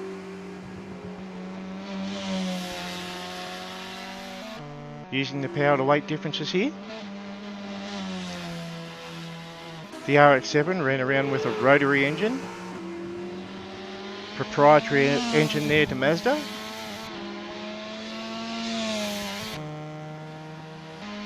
Quite a different engine to run. Quite high revving.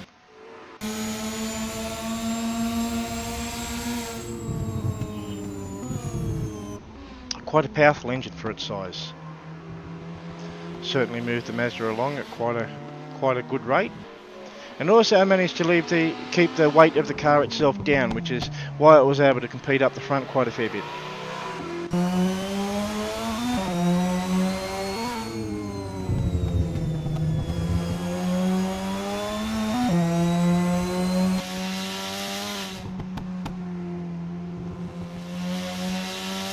Let's step up with Gary. It looks like he's going to be challenging Keith in a moment. The quintessential Australian battle, Holden against Ford.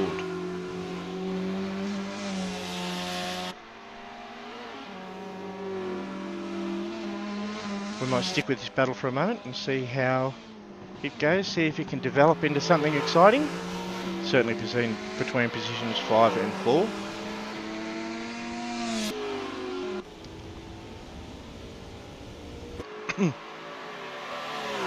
Here we go, coming down to the sweeper. And into Coca-Cola corner. Keep an eye on Coca-Cola corner. As we've seen here, it is quite a tricky corner. You get your power down a little too hard there, you can wash out to the left. And if you outbrake yourself, it's quite easily to understeer and go off to the right.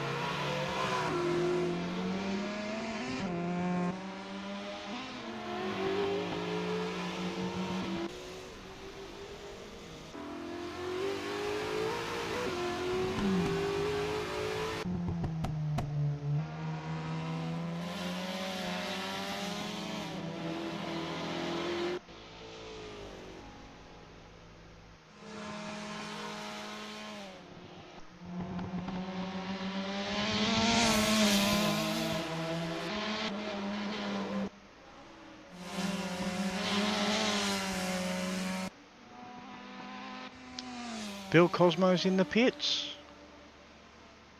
I wonder what's happened there. Did he overcook his tyres? Has he cooked his engine maybe? Oh.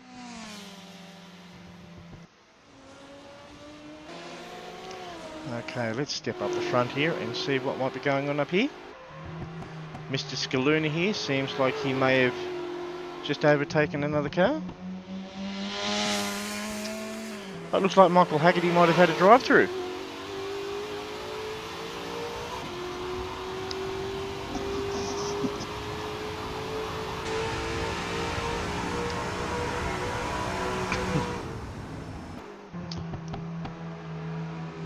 Certainly now we're on.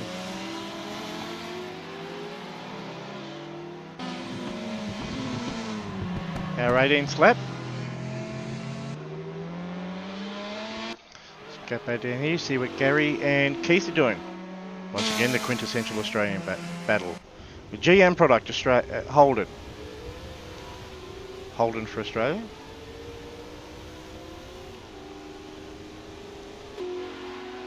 Ford representing the stakes of America, indeed.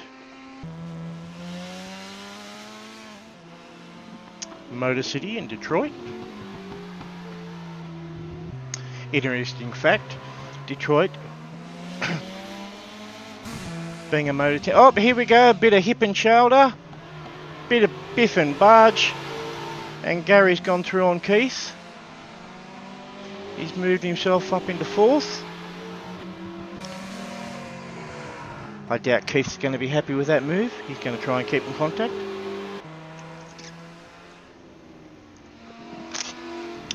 Both Gary and Keith here running around on soft tyres and rather heavy cars. Certainly the XD Falcon has the capability of using its tyres up a little bit more than the Commodore.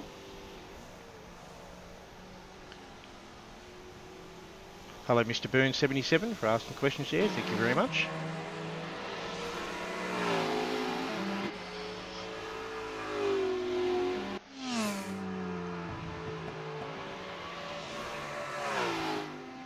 A long and round boy. Welcome to the stream. I hope you're enjoying our coverage. I certainly hope you're enjoying the racing.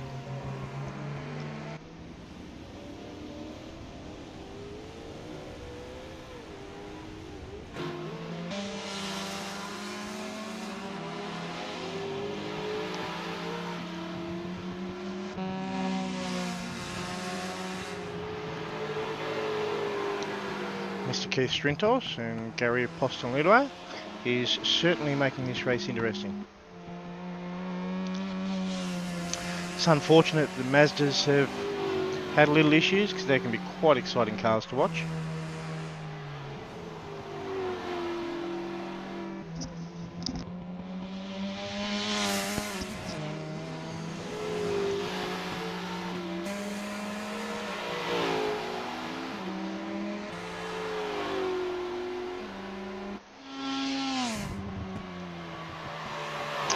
And Mr. Daniel Scaluna is on his final lap. He's just lapped another car. Daniel Walsh is 6.5 seconds off. Mr. Dean Varell is 23. Oh, here we go, through the last corner. Stepped it sideways for the crowd, flashing the headlights and across for the win. That is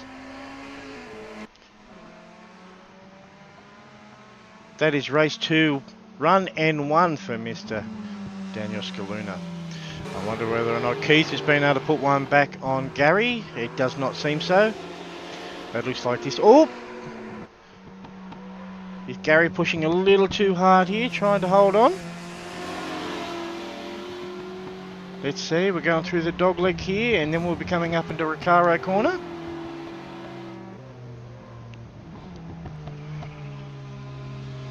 Oh, here we go, we're stepping out here for Gary.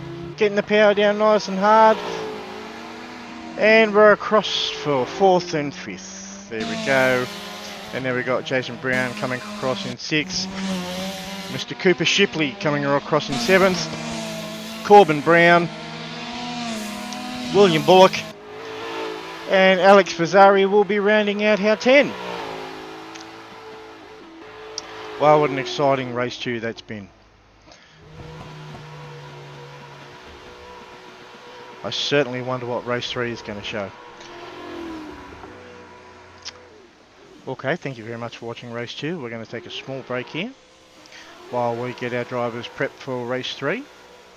Please don't go anywhere. Hang around for the rest of our coverage. And look out for the exciting conclusion to round 1 at Oran Park for 2024 for the ATCM Championship. We'll be back soon.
And welcome back.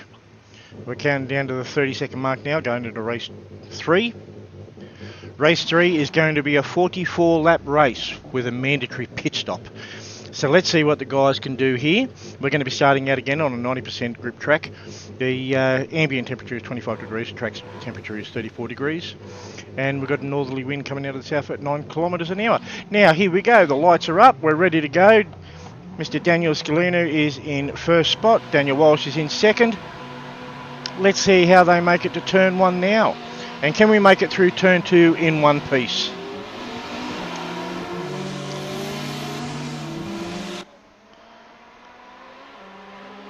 Here we go. Let's step a bit further back in the pack this time and let's see if we can see some carnage. Oh, there we go. There's one gone. Oh, we're getting through rather cleanly here this time. Oh, one of the Mazdas just went around. That's unfortunate. Oh, we've lost a position there. Interesting.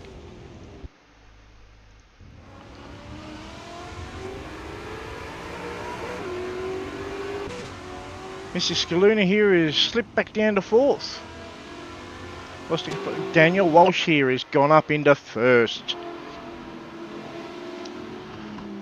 Oh, looks like Gary and Dean here are going to be into a bit of a fight. Got a 3-way fight. What have we got here? We've got the BMW, the Holden and the Ford. Exactly what we had in race 2. I wonder if Daniel Scaluna here is going to be patient enough to sit back here and see things go, or if he's going to push forward. Starting out on the hard tyre here, we've got 44 laps. You'd have to think that he would be holding station a little bit to see how they're pack in front. Oh, Gary's gone off a little bit. Oh, Dean's coming in. Here we go. I think. Oh, we've had a bit of a coming together there between Dean and Gary. Gary's come off short. Daniel Scaluna's on the outside here. Dean should be able to keep to the inside. He should be able to hold that line.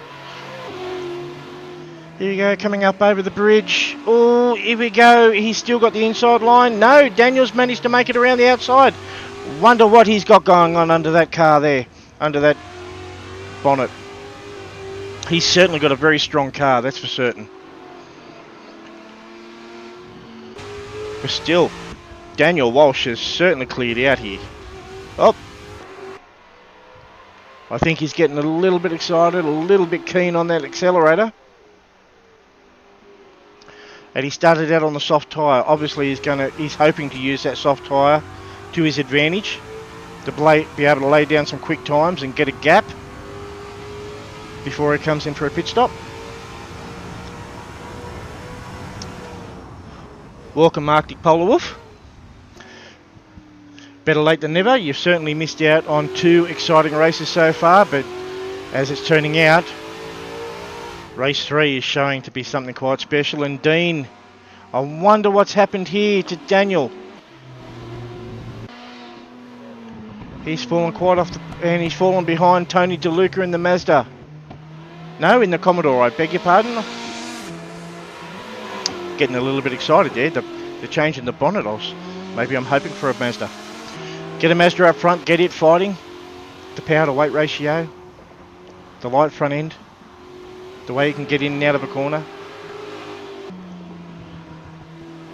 Here we go. Michael Haggerty coming up onto Keith into 3rd place.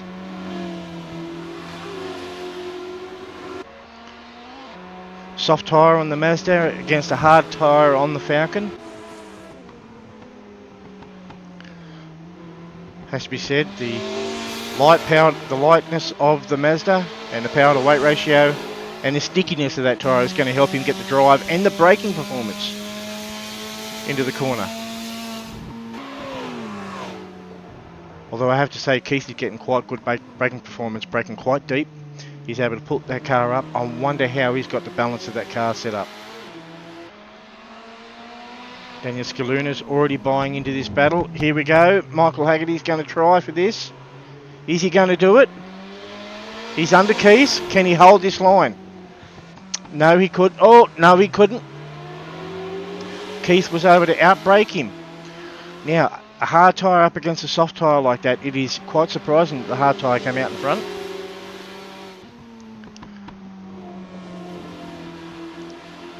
Hello, Dax. Welcome back. Sorry to see that you had to leave the race, but I'm sure it was for an important reason. But at least you're able to hear, to see and watch the race and see the competition. I'm sure you're surprised as I am to see the difference here. The soft tyre on the Mazda up against the hard tyre on the Falcon for Keith, and Keith has happened to hold station. It is quite surprising. Well, Daniel Scaluna here, he's getting ready to put a move on. Unbelievable, Michael did it. Oh no, he's washed out wide. He wasn't able to hold it. Got a little too excited there under braking, braked a little too late. That was unfortunate. Alec Vazzari's come up to 6th place.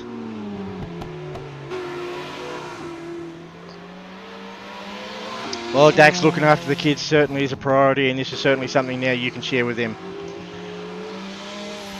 Show them what Daddy does while they're not looking. You're going to teach them all the bad habits, aren't you?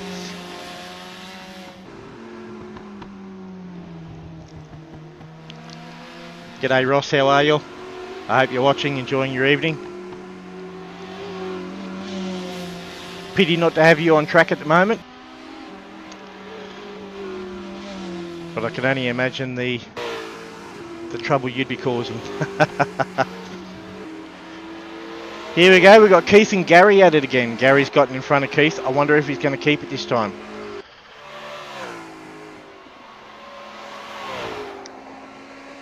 Gary's got the soft tyre on in the Commodore. But remembering that both these cars are heavy.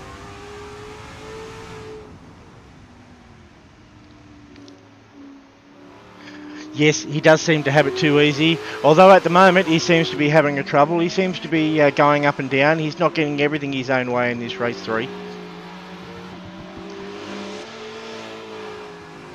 Already on the 7th lap here, and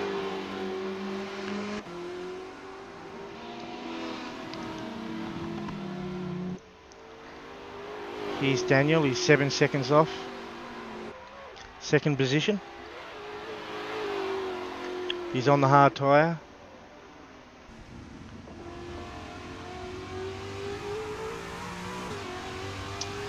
I don't think Daniel has that kind of spirit in him, is it? Does he? I think he's got the kind of spirit in it that would tease him and then come and take it out when he least expect it. Daniel's out in front on the soft tyre. Dean Varell's in the BMW on the hard. And Daniel Scalluna's coming up 3rd in the hard tyre as well, while Gary is on the soft in the Commodore. And Keith is coming up in 4th in the hard tyre. Let's not forget the difference between the soft and the hard tyre. The soft tyre is certainly going to have performance right now, but that soft tyre is not going to be holding on to that performance. The hard tyre right now will certainly be coming in and becoming a little more sticky, and it will hold its performance a lot longer than the soft, particularly under these conditions. We're going to be running a lot longer, a lot deeper. And as we can see while watching Daniel here, he's certainly running that car hard, but he's certainly not running it as hard as he did in race 1 and 2. I think he's starting to be a little bit more conservative. He's looking more at the long game. And I can only guess that what he's going to do is we might see him lap about, pit about lap 25, 26.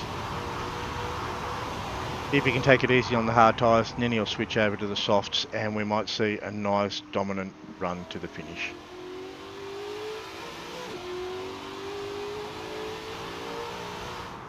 Daniel Walsh here on the soft tyre is definitely using them to putting those soft tyres to good use at the moment. He's got nearly 6 seconds on Dean in position 2. Bearing in mind that the power to weight ratio of the BMW is way better.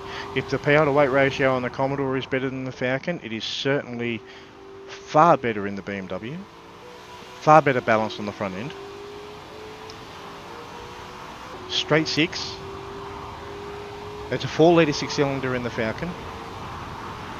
Oh no, I beg your pardon, I'm sorry, it's a 5-litre V8 in the Falcon. I'm getting my facts confused here. The BMW is a 6-cylinder turbo. Helps to keep the weight down. But as we all know too, as a exhaust system heats up, which is what a turbo runs on, a turbo can become less effective as a turbo heats up. It doesn't run quite as efficiently. And unfortunately, I can't remember whether or not the BMWs in this particular era ran an intercooler or not. Maybe somebody out there knows that fact for me.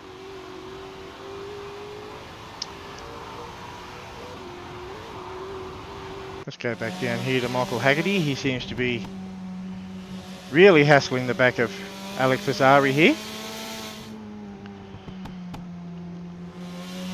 Soft tyre against soft tyre.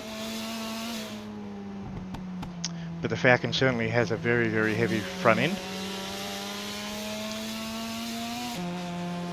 With the 5-litre Windsor V8.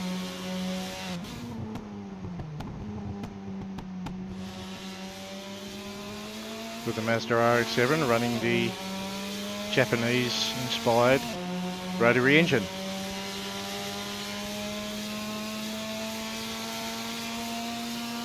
Rotary engines were commonly only a 3-cylinder system,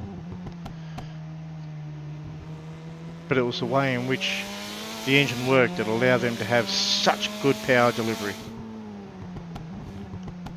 They revved up quite fast.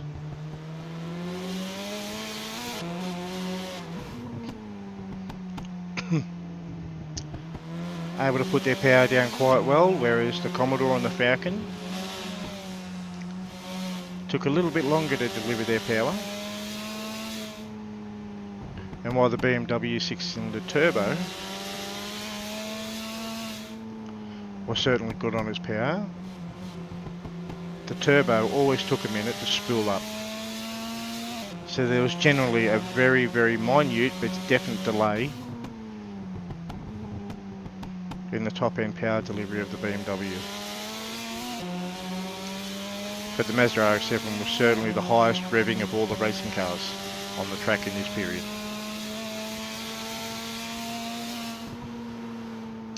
Let's go back down here into number 10. William Bullock up against James Bullock of Bullock Racing. Teammates.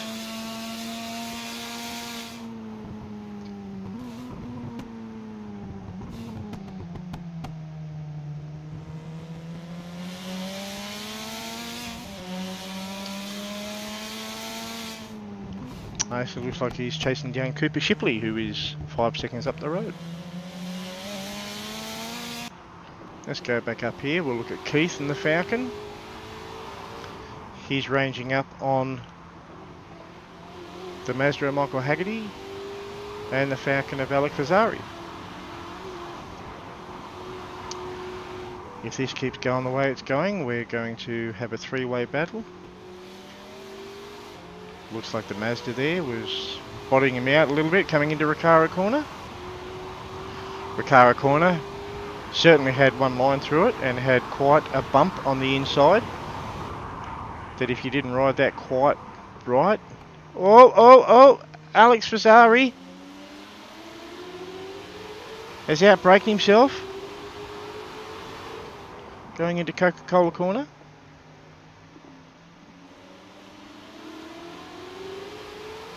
Allowing Keith to range up here, coming into Champions Corner and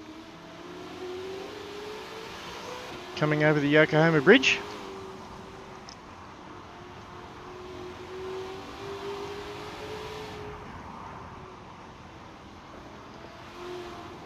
And our pit lane is open. It is open for the next 26 laps, so I don't think we'll be seeing any pit stops right at this moment, but I think we should start seeing some pits probably at about lap 16, 17. And depending on how some of the softer tyres are looking after themselves, they might be able to go into the early 20s. But I certainly don't see them going much further than that, as they will really be battling by that stage. Although Daniel Walsh seems to be really keeping his cool, keeping a bit of a distance over Dean with his soft tyre. The body language on Dean seems to be a little smoother.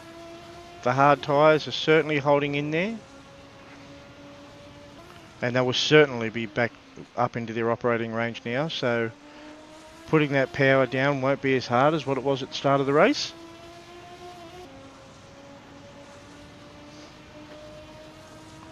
Let's look back here at Daniel Scalina.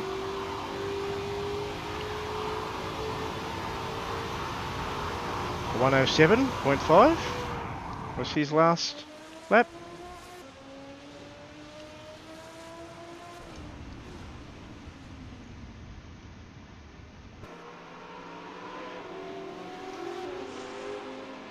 .107.56 there for position 2 for the last lap. 107.54, so Daniel Scalina is actually going a little bit faster at 2/100ths.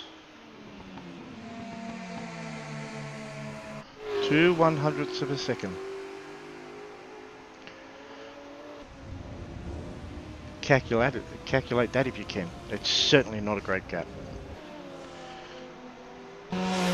Not a lot in it at all.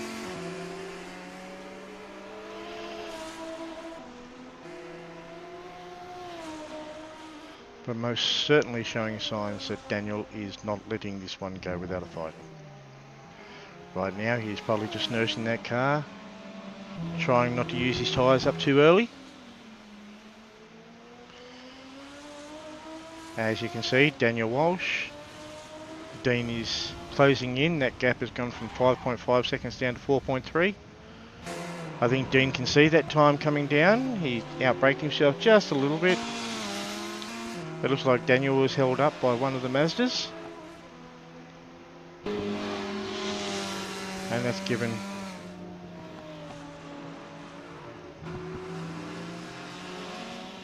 given Dean a bit of a pep in his step. How's Daniel going here?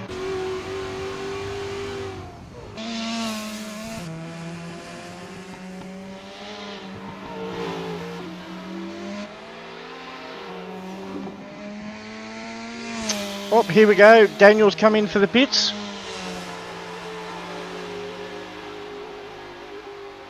He's coming at the start of lap 17. Right when we thought he would. Let's just stick with him for a moment and let's see what he comes out with. He should come out on the hard tyre.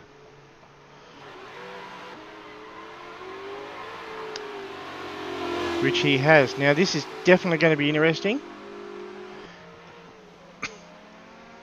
He's certainly going to have to take his time to phase these tyres in. They'll take a good 3 to 4 laps to really get working. Now the key to doing this is he's not really going to be looking to gain too much time and work those tyres too hard, but he's certainly not going to be looking to use them up too hard.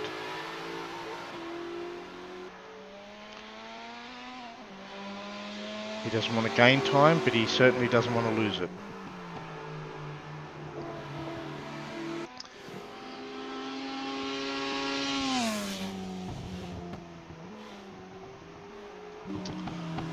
Cooper Shipley here.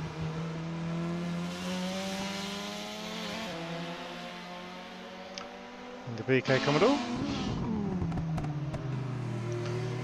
is on the hard tyre.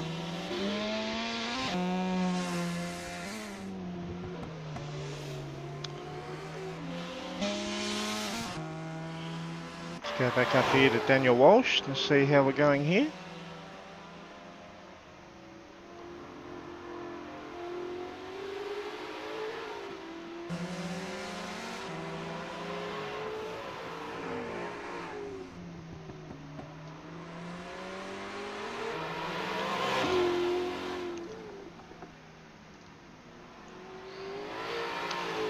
go.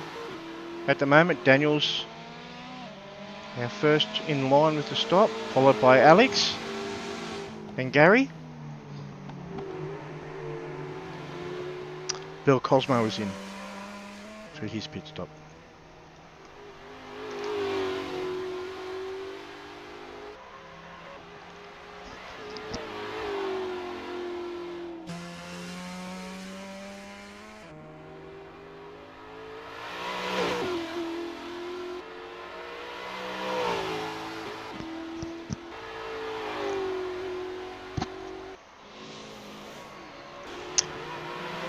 How's Daniel Scalera faring here? He seems to be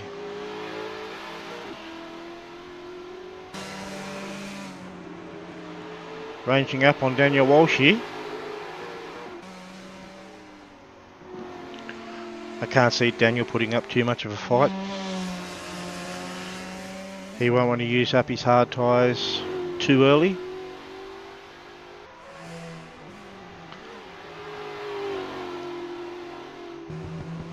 But I don't know that he's going to want to get Daniel Scaluna in front of him, as he seems to have been a very hard person to keep a hold of as time's gone on.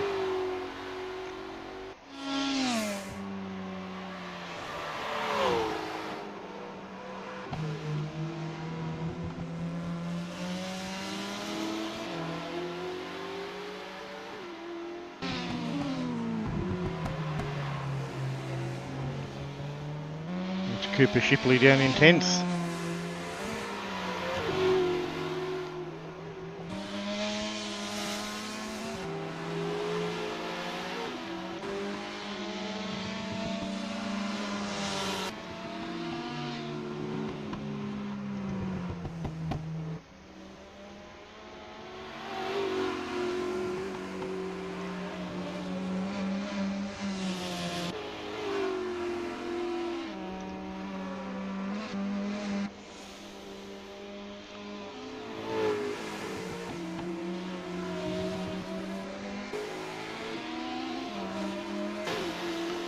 Daniel is doing what he can to range up on Dean. I think he's slowly reeling him in.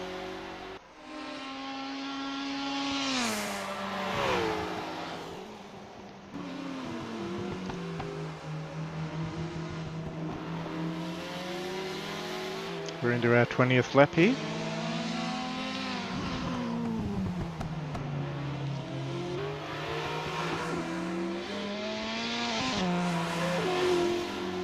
I think we might see some of the hard tyre drivers come in about lap 25.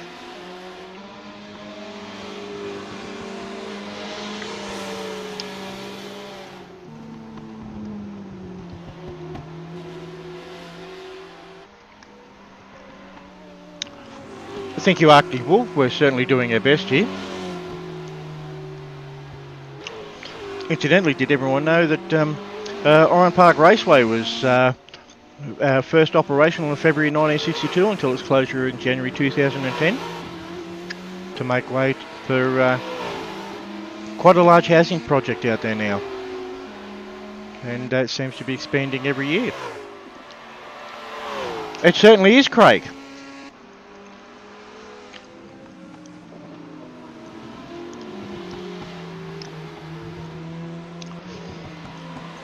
Well, if Daniel really does go to lap 30, then he is really going to be banking on those soft tyres to bring it home, and he's going to be hoping for a fast run to the checker flag.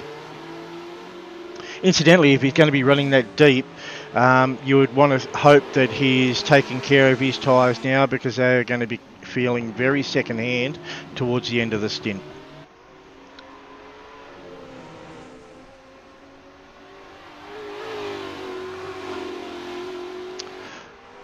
Thank you for that, Arctic Wolf. You can expect to hear me here. I'm going to be host and commentating for the ATCM for the 2024 season. I'll also be commentating for my group that I founded, Misfit Sim Racing, for our V8 Supercars. And we're also going to be commentating and hosting for Delta Racing.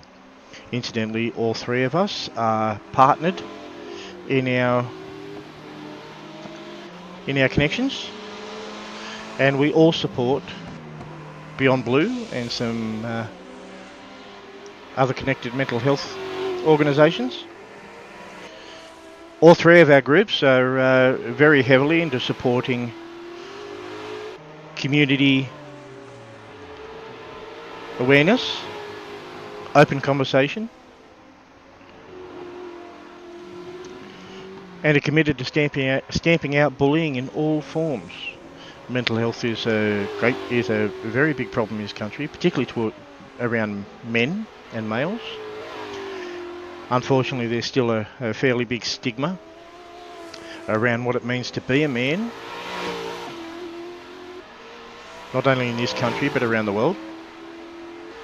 And unfortunately, that keeps a lot of men from asking for help.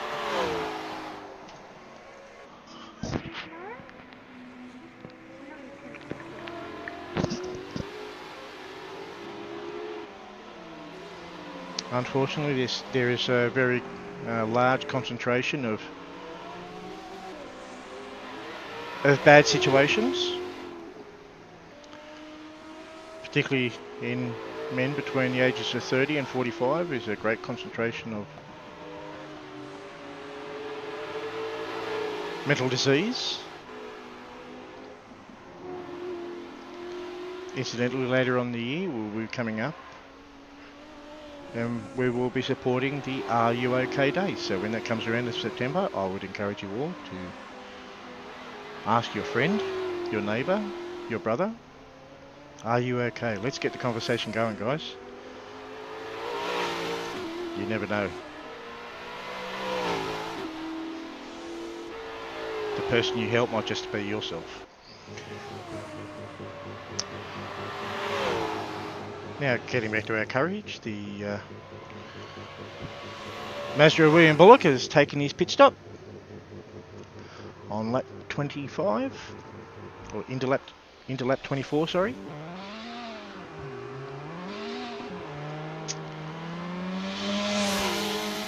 Now, it looks interesting right now, all these people looking like they're a lap down, but not to worry. You'll find that most of these people that are a lap down now have taken their stops, and that will shuffle its way out as the leaders take their stops as well.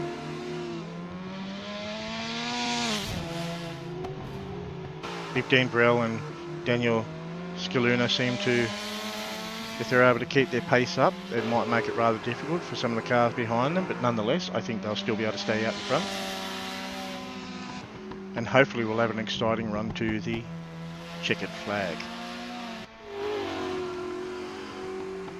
But right now, Dean is into his 24th lap and is showing no signs of slowing down. Maybe running a little bit wide there.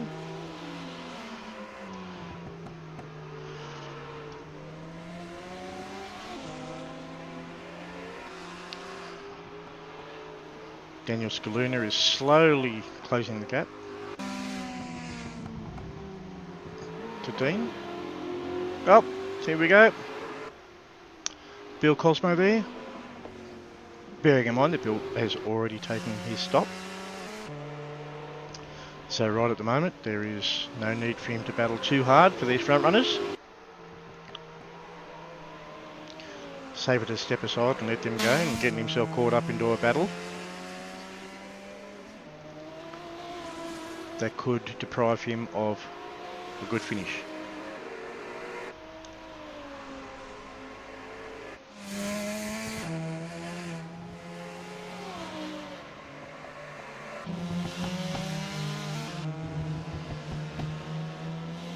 Again, I'm Craig Laws. I'm going to be your host for the full 2024 season of the ATCM. I'm here because of the graciousness of Cooper Shipley and Alex Mazzari, who have asked me to come on and help them out this year, and I was only more than happy to oblige.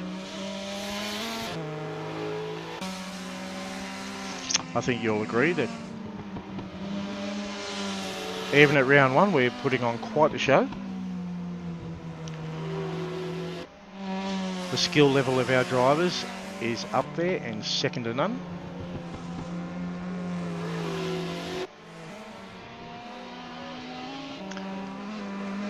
However, while we're not on race weekend, we do have free practice rounds out, and you are more than encouraged to come along and jump in the car and turn a few laps. And if you like it, then you're more than welcome to sign yourself up to the waiting list, and should someone find themselves in the unfortunate position of having to... Well, we've got a locked up brake there, and then we're sliding out the other side for Dean. I think he might really be using those tyres up right about lap 26 into lap 27. Daniel's really ranging up now. He has really looked after those tyres well.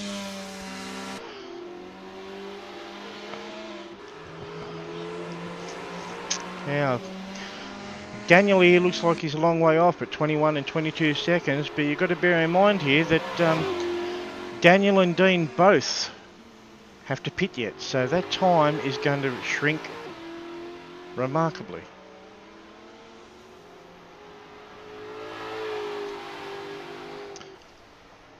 Now, who's the first in line here with a stop? Daniel is, absolutely. Okay, so then we're going to have... Daniel is most certainly going to take over first position. It looks like Keith is disconnected from the service. Unfortunately, we've lost Keith. That is unfortunate. He was showing himself to be a marvellous contender here. But Cooper Shipley in fourth, Alex Fazzari in fifth. Alan Poole here, and the Commodore hasn't had a stop yet. And he's right in the midst of this. I think he's found... We might even find that he may have had an off somewhere. I wonder why he's so far down.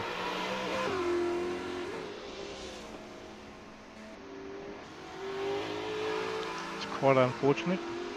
We're into lap 29 here. I don't think we'll be waiting too much longer before we see our leaders start to pit.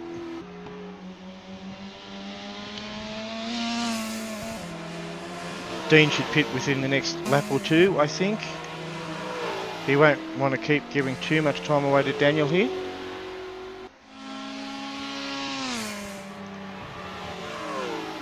Let's see how hard he's working inside the cab.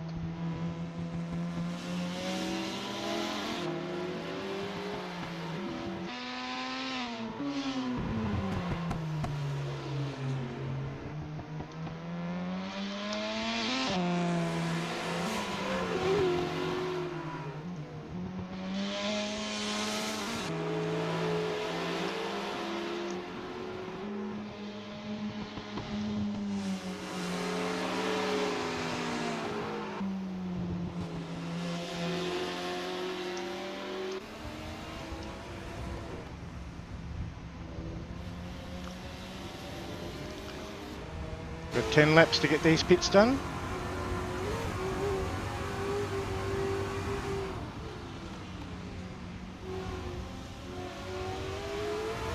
Oh, a bit of a slide there.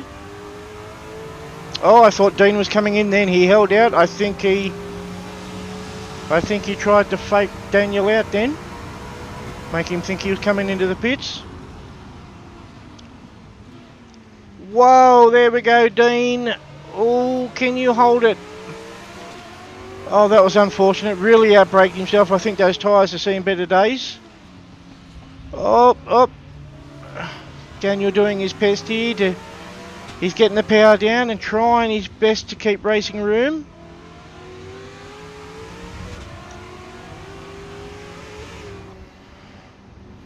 Looks like Daniel's got it done.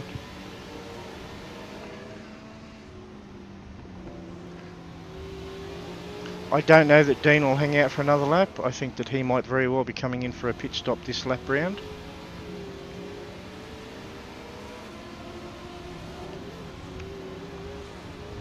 Indeed, I think we might find him going to the soft tyre. Try and capitalise on the weight and power of that BMW. Yes, in he comes. Trying to get the undercut on Daniel. Now, what is Daniel going to do here? Is Daniel going to be able to keep a nice, clean inlap?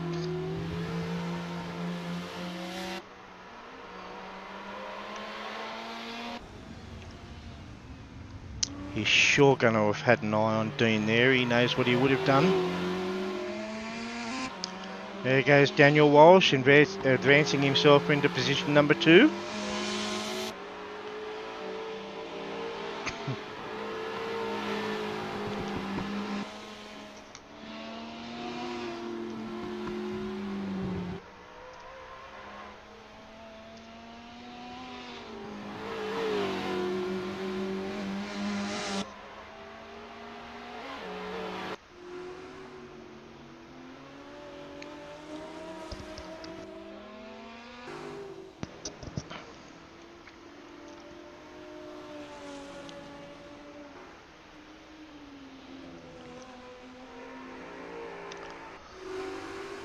Well, Dean seems to have a bit of a gap to Daniel here.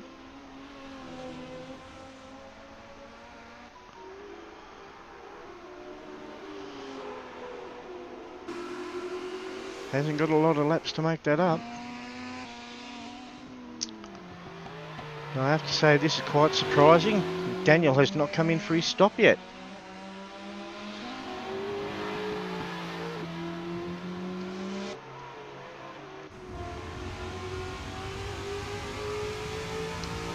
Certainly pushing on here beyond where I thought it would have gone. He must feel that he still has goodness in those tyres.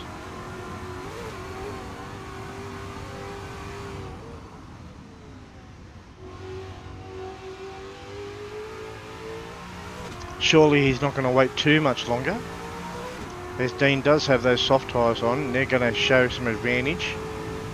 And right now, it is very possible that he's getting the undercut done.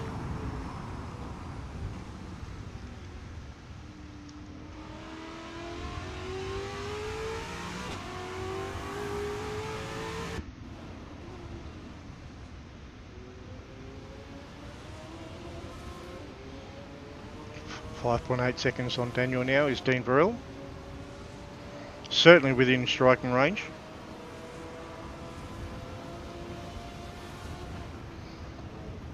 Bill Cosmo in position 12.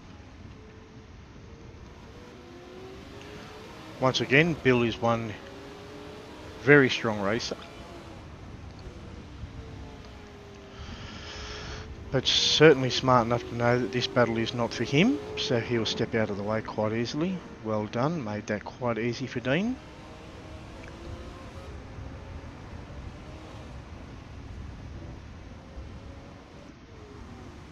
Here we go, Daniel's in. Now let's see what happens here. Okay, we're going to have Daniel coming up from behind, and then depending on how fast his stop is,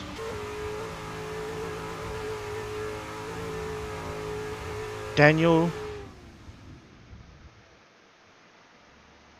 Scaluna, Walsh and Varel should come out very close to one another. And here we go. Look at that. Scaluna's out in front of Varel, and Walsh is out in front of Scaluna. Now this is going to make for a very, very interesting close to our race.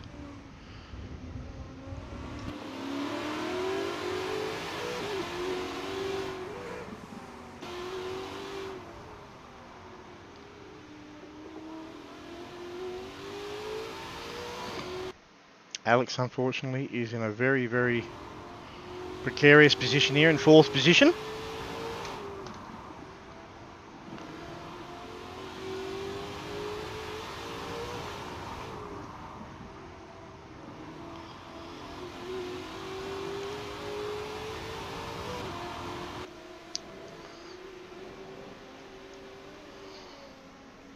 We have Gary in 5th here.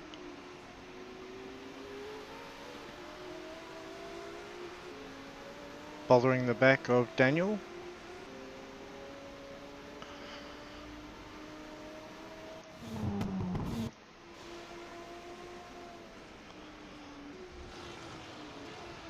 Oh dear, there goes Gary. He got spooked by Dean's headlights and speared off to the side. This is turning into a very, very exciting race. Into lap 34 of 44. Less than 10 laps to go. Daniel's out in the front on hard tyres, but he has been there for quite some time. If memory serves, I think he came in at lap 17 or lap 18. Dean was in next.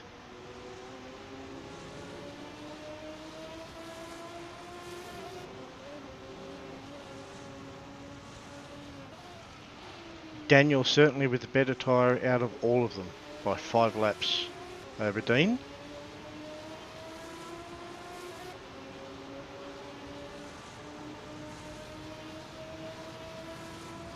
And a good 15 over Daniel. But as we've shown, the hard tyres are a little harder wearing. And Daniel's certainly putting them to good use at the moment. Okay, now we've got 1, 2, 3 in direct competition with one another.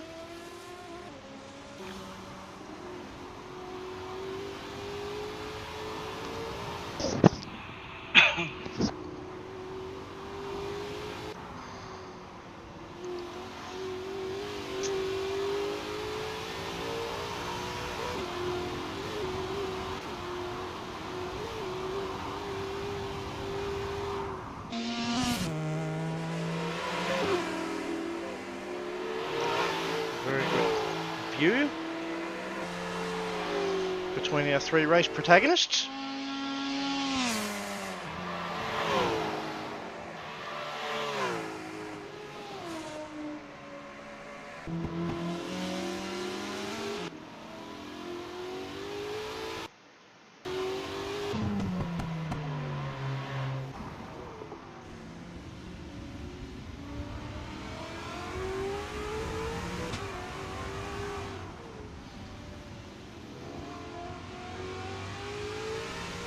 Coming over the Yokohama Bridge here.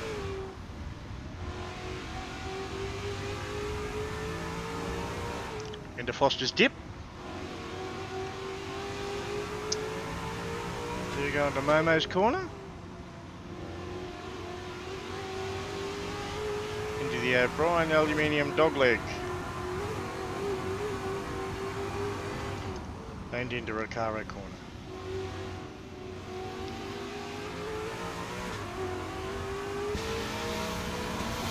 Oh, here we go. Oh, that's unfortunate. Got squeezed a little bit there by the Mazda. The Mazda doesn't seem to know what race he's in.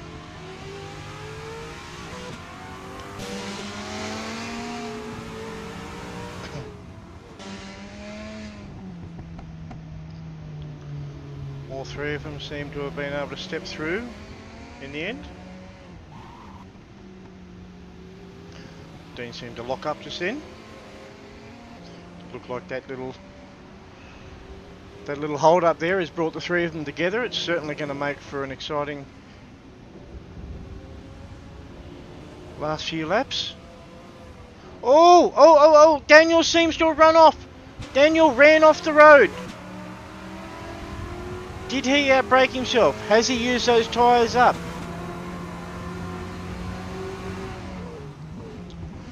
Unfortunate drop from 1st to 3rd in 1 corner. Unfortunately, that can happen. As I said there in the dogleg, that dogleg is a very tricky corner, the entry.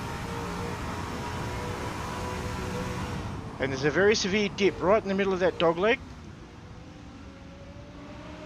Very easy to bottom the car out.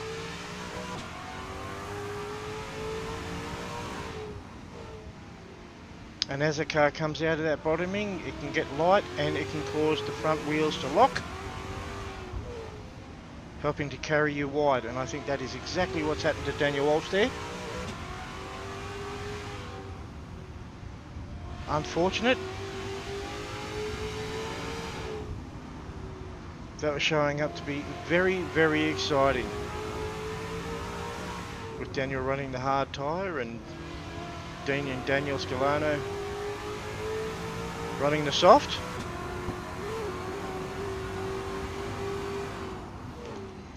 Let's get up to Dean here.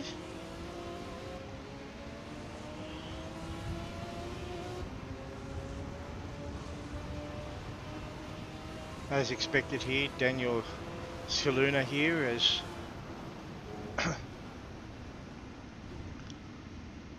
used his racing prowess to great advantage here at Oran Park Raceway.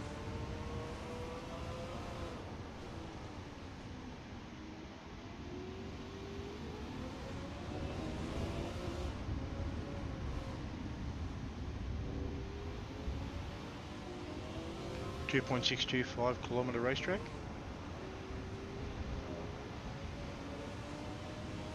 The extension to the track creating this Grand Prix track was completed in 1974.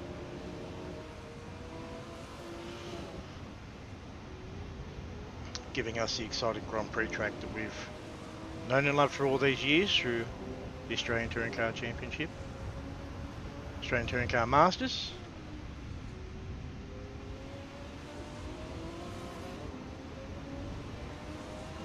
right through into the inception of Project Blueprint, which was the starting point to the new generation cars that we know now and the V8 supercars, the Generation 1, Generation 2, and now onto the next iteration, into the Generation 3, being the Ford Mustang and the Chevrolet Camaro.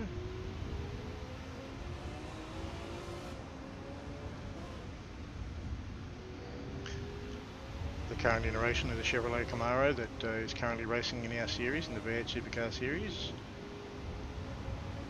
has slated to be the last by the GM marquee.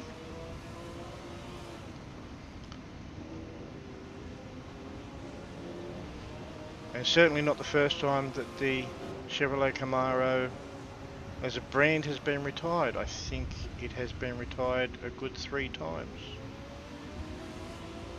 Brought back out of retirement famously with the Transformers movies, where Bumblebee's notable Volkswagen Beetle was retired so famously for the Chevrolet Camaro.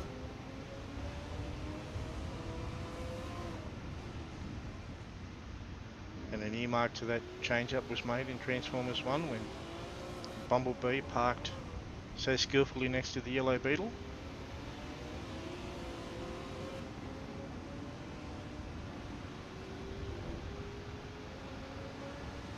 Giving a nod to the original creation.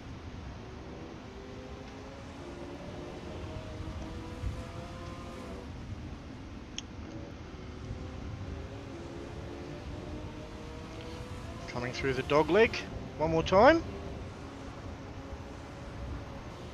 Oh, looks like Daniel Scaloni just locked up the rears there a little bit.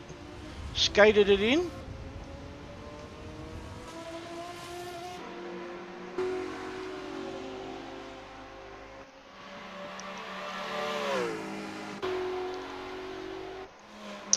Daniel certainly dropped off here. I think he might have used the best of those hard tyres. Certainly hasn't been able to preserve them as well as Daniel Scaluna. But that can also come down to a great deal of many things, not just driving. It can also come down to the way the car's set up, the fuel load that Daniel Walsh and Daniel Scaluna have chosen to run at the different points of this race.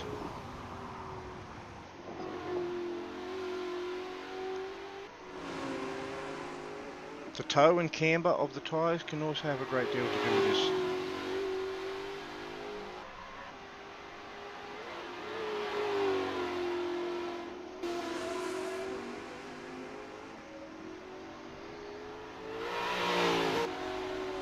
Even the suspension can have a lot to do with it.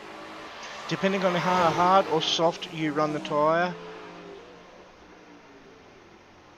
makes a difference to how hard the tyre is used up in and out of corners. A softer tyre, of course, a softer spring, sorry, uses the tyre up a little bit less.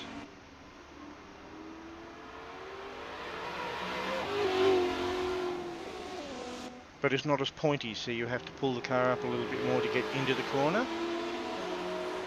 But can certainly help you with your acceleration out. Daniel Scaluna here seems to have had a very, very nicely balanced car through our 3 races on this Oran Park track. 2.625 kilometre track.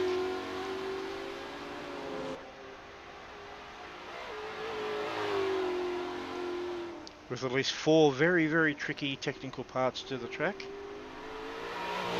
including the entry to the start here. If you overcook that, it has a habit to drag you.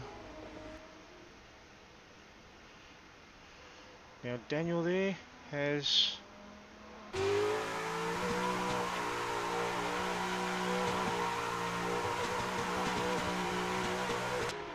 brought that home.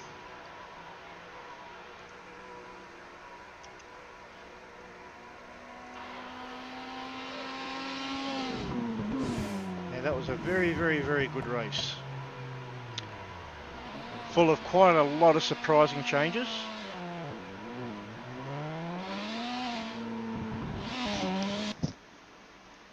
Very well done, right to the word dot.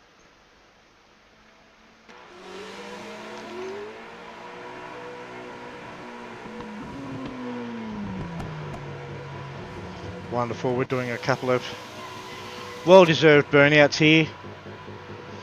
I wonder if there will be any fines for ripping up the track. I don't think so, since it doesn't exist there anymore.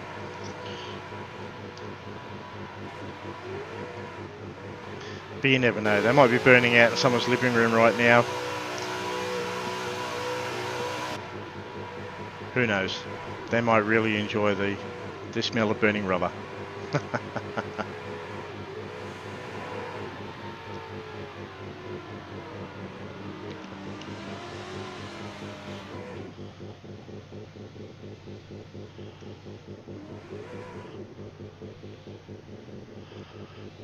Hello there, Scooney. We've brought you into the commentary box here. How do you feel with your win there? We feel like you were toying with us for quite a while there. I just had to make it interesting there, Craig. Well, I made it hard for myself, let's just say that. It certainly looked that way to start with. We were wondering whether or not you're toying with us, taking time with your tyres. We were wondering exactly what was going on there, but it was certainly interesting and certainly exciting. Yeah, I made a stuff up on, I think it was the second lap. I just went way off, and yeah, like I think it was turn 2, and yeah, just locked up, and I was like, what, 13, 14 seconds behind Walshy, and then another, I think, 10 seconds behind yourself there, Dean. But yeah, it's that hard tyre stint. I haven't pushed that hard in a long time. No, and you actually went over where I predicted. I thought you were definitely going to come in around lap 27, 28, but you certainly pushed those tyres well and truly beyond where they were meant to be. Yeah, I mean, I just wanted to take advantage of like tyres that are up to pressure and up to temperature, as I feel like I'm more confident with a tyre that's already at its working temps and working pressures and all that than trying to get a tyre up to its temperatures. Absolutely. So yeah, it's I kind of tried to do a big overcut, and it only just worked out in the end, as Dean was breathing down my neck right at the end there. And sorry there, guys, it looks like Dean Walsh has walked off. I'm sure it's been in discuss that he went from first to third, and I have every reason to believe it probably had something to do with the battle there with the Mazda. I think he was a little bit out of position there and didn't quite know where he was. But getting up here to Dean, that was quite an interesting race for you there as well. You certainly put the BMW through its paces, and you seem to really know where it was strong and where it wasn't. Yeah, listening back to that commentary there by Scooney saying pushing the tyres harder a little earlier than expected, I got caught out with that on the outlap on my pitch strategy. So yeah, Yep. congratulations to him for making it stick right through to the end. Sorry, yeah, thanks for that. It's it wasn't easy, like for sure. Like, and right at the end there, like I just saw like new fastest lap, in like the corner of my eye to you, Dean. And I was just like, oh, here we go. This is gonna be. I wish you guys were here in the He's gonna commentary get me at box the just end. then. Daniel was there shaking his head. He took a minute to respond. He's like, Dean just gave me a compliment. Where did that come from? No, I it think was, Dean did that to put him off the spot. So going into round 2, he's going to know I've got my eye on you, mate. Yeah, exactly. I'm a little bit shaken. Oh, unbelievable. But that was very well done. A very good race. Very commanding from you, Daniel. Race 1, 2, and 3. Can we expect the same kind of magic from you going into round 2? Or are you going to have something special for us? Or are you going to come back, Dean, and not let him have it all his own way? Well, we're at Canberra next round, and man, I haven't driven that track in a racing game since the first V8 Supercars game. Wow, the concrete jungle is making a return. That's it. Canberra Street Circuit. Get amongst it, guys. It's a real fun track once you get the hang of it. It's absolutely, and very, very easy to come unstuck there. If you outbrake yourself by a millimetre there, you can come unstuck in a big way. Many famous drivers there have walked away crying after having what they thought was going to be a brilliant day, and overstepping just that little bit too much, maybe stepping into the marbles, and that has the result of ending your day in remarkable fashion.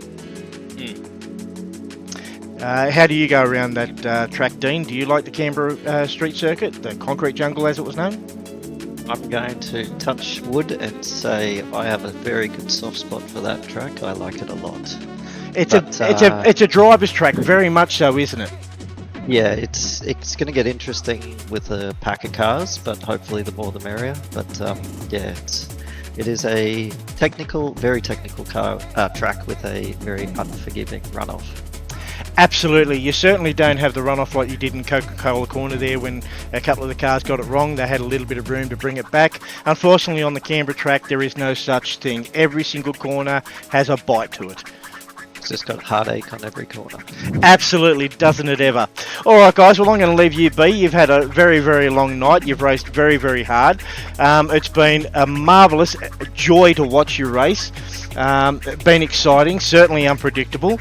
Daniel there, as I said, you certainly ran your tyres 5 laps further than anyone really expected you could. I really think that had as a result, I think you took a little bit easy in the beginning there, and I think that's what allowed you to get up the front and do what you did. And it was a masterclass in tyre wear. Yeah, well, thanks for the kind words there, Craig. I felt like those hard tires. Like if you don't overstep the marks and you just keep it in the train tracks, hit your marks and all that, and you would have seen the times that I was putting out. I was just consistently, mid 7s around that point, and just kept trudging along. And that's just how the hard tires like it. Absolutely. I mean, at one stage there, you were no more than 3 100ths faster than the car in front of you. But with those 100ths, as you say, you were being very, very consistent, and you're being very smooth with your brake application and throttle application, and your steering input was very, very smooth. And I think we can contribute your tyre life to the way you were able to put the car in and out of the corner without upsetting it too much. That's what they say, smooth is fast. That's what I've been carrying with myself the whole time as I've been doing this sim racing thing. I've been doing it for quite a while now, and that sentiment is just kept with me, smooth is fast. So, yeah. Absolutely. All right, guys. Well, I'm going to thank you there. We're going to leave it there. Thank you guys for tuning into our stream this evening. I hope you've enjoyed round 1 at Oran Park. We're looking forward to our exciting round 2. As you just heard, it's going to be on the old concrete jungle at the Canberra Street Circuit. Now, when we get there, it's going to be very, very interesting. Who's going to be faster? Is it going to be the Commodores? Is it going to be the Falcon? Is it going to be the BMW? Or is the Mazdas going to be able to use their front-end steering to great effect? We're not going to know that until we get there, but until then, thank you for tuning in. It's been a pleasure to have your company, and we look forward to seeing you in round 2 in 2 weeks' time. See you then. Thank you.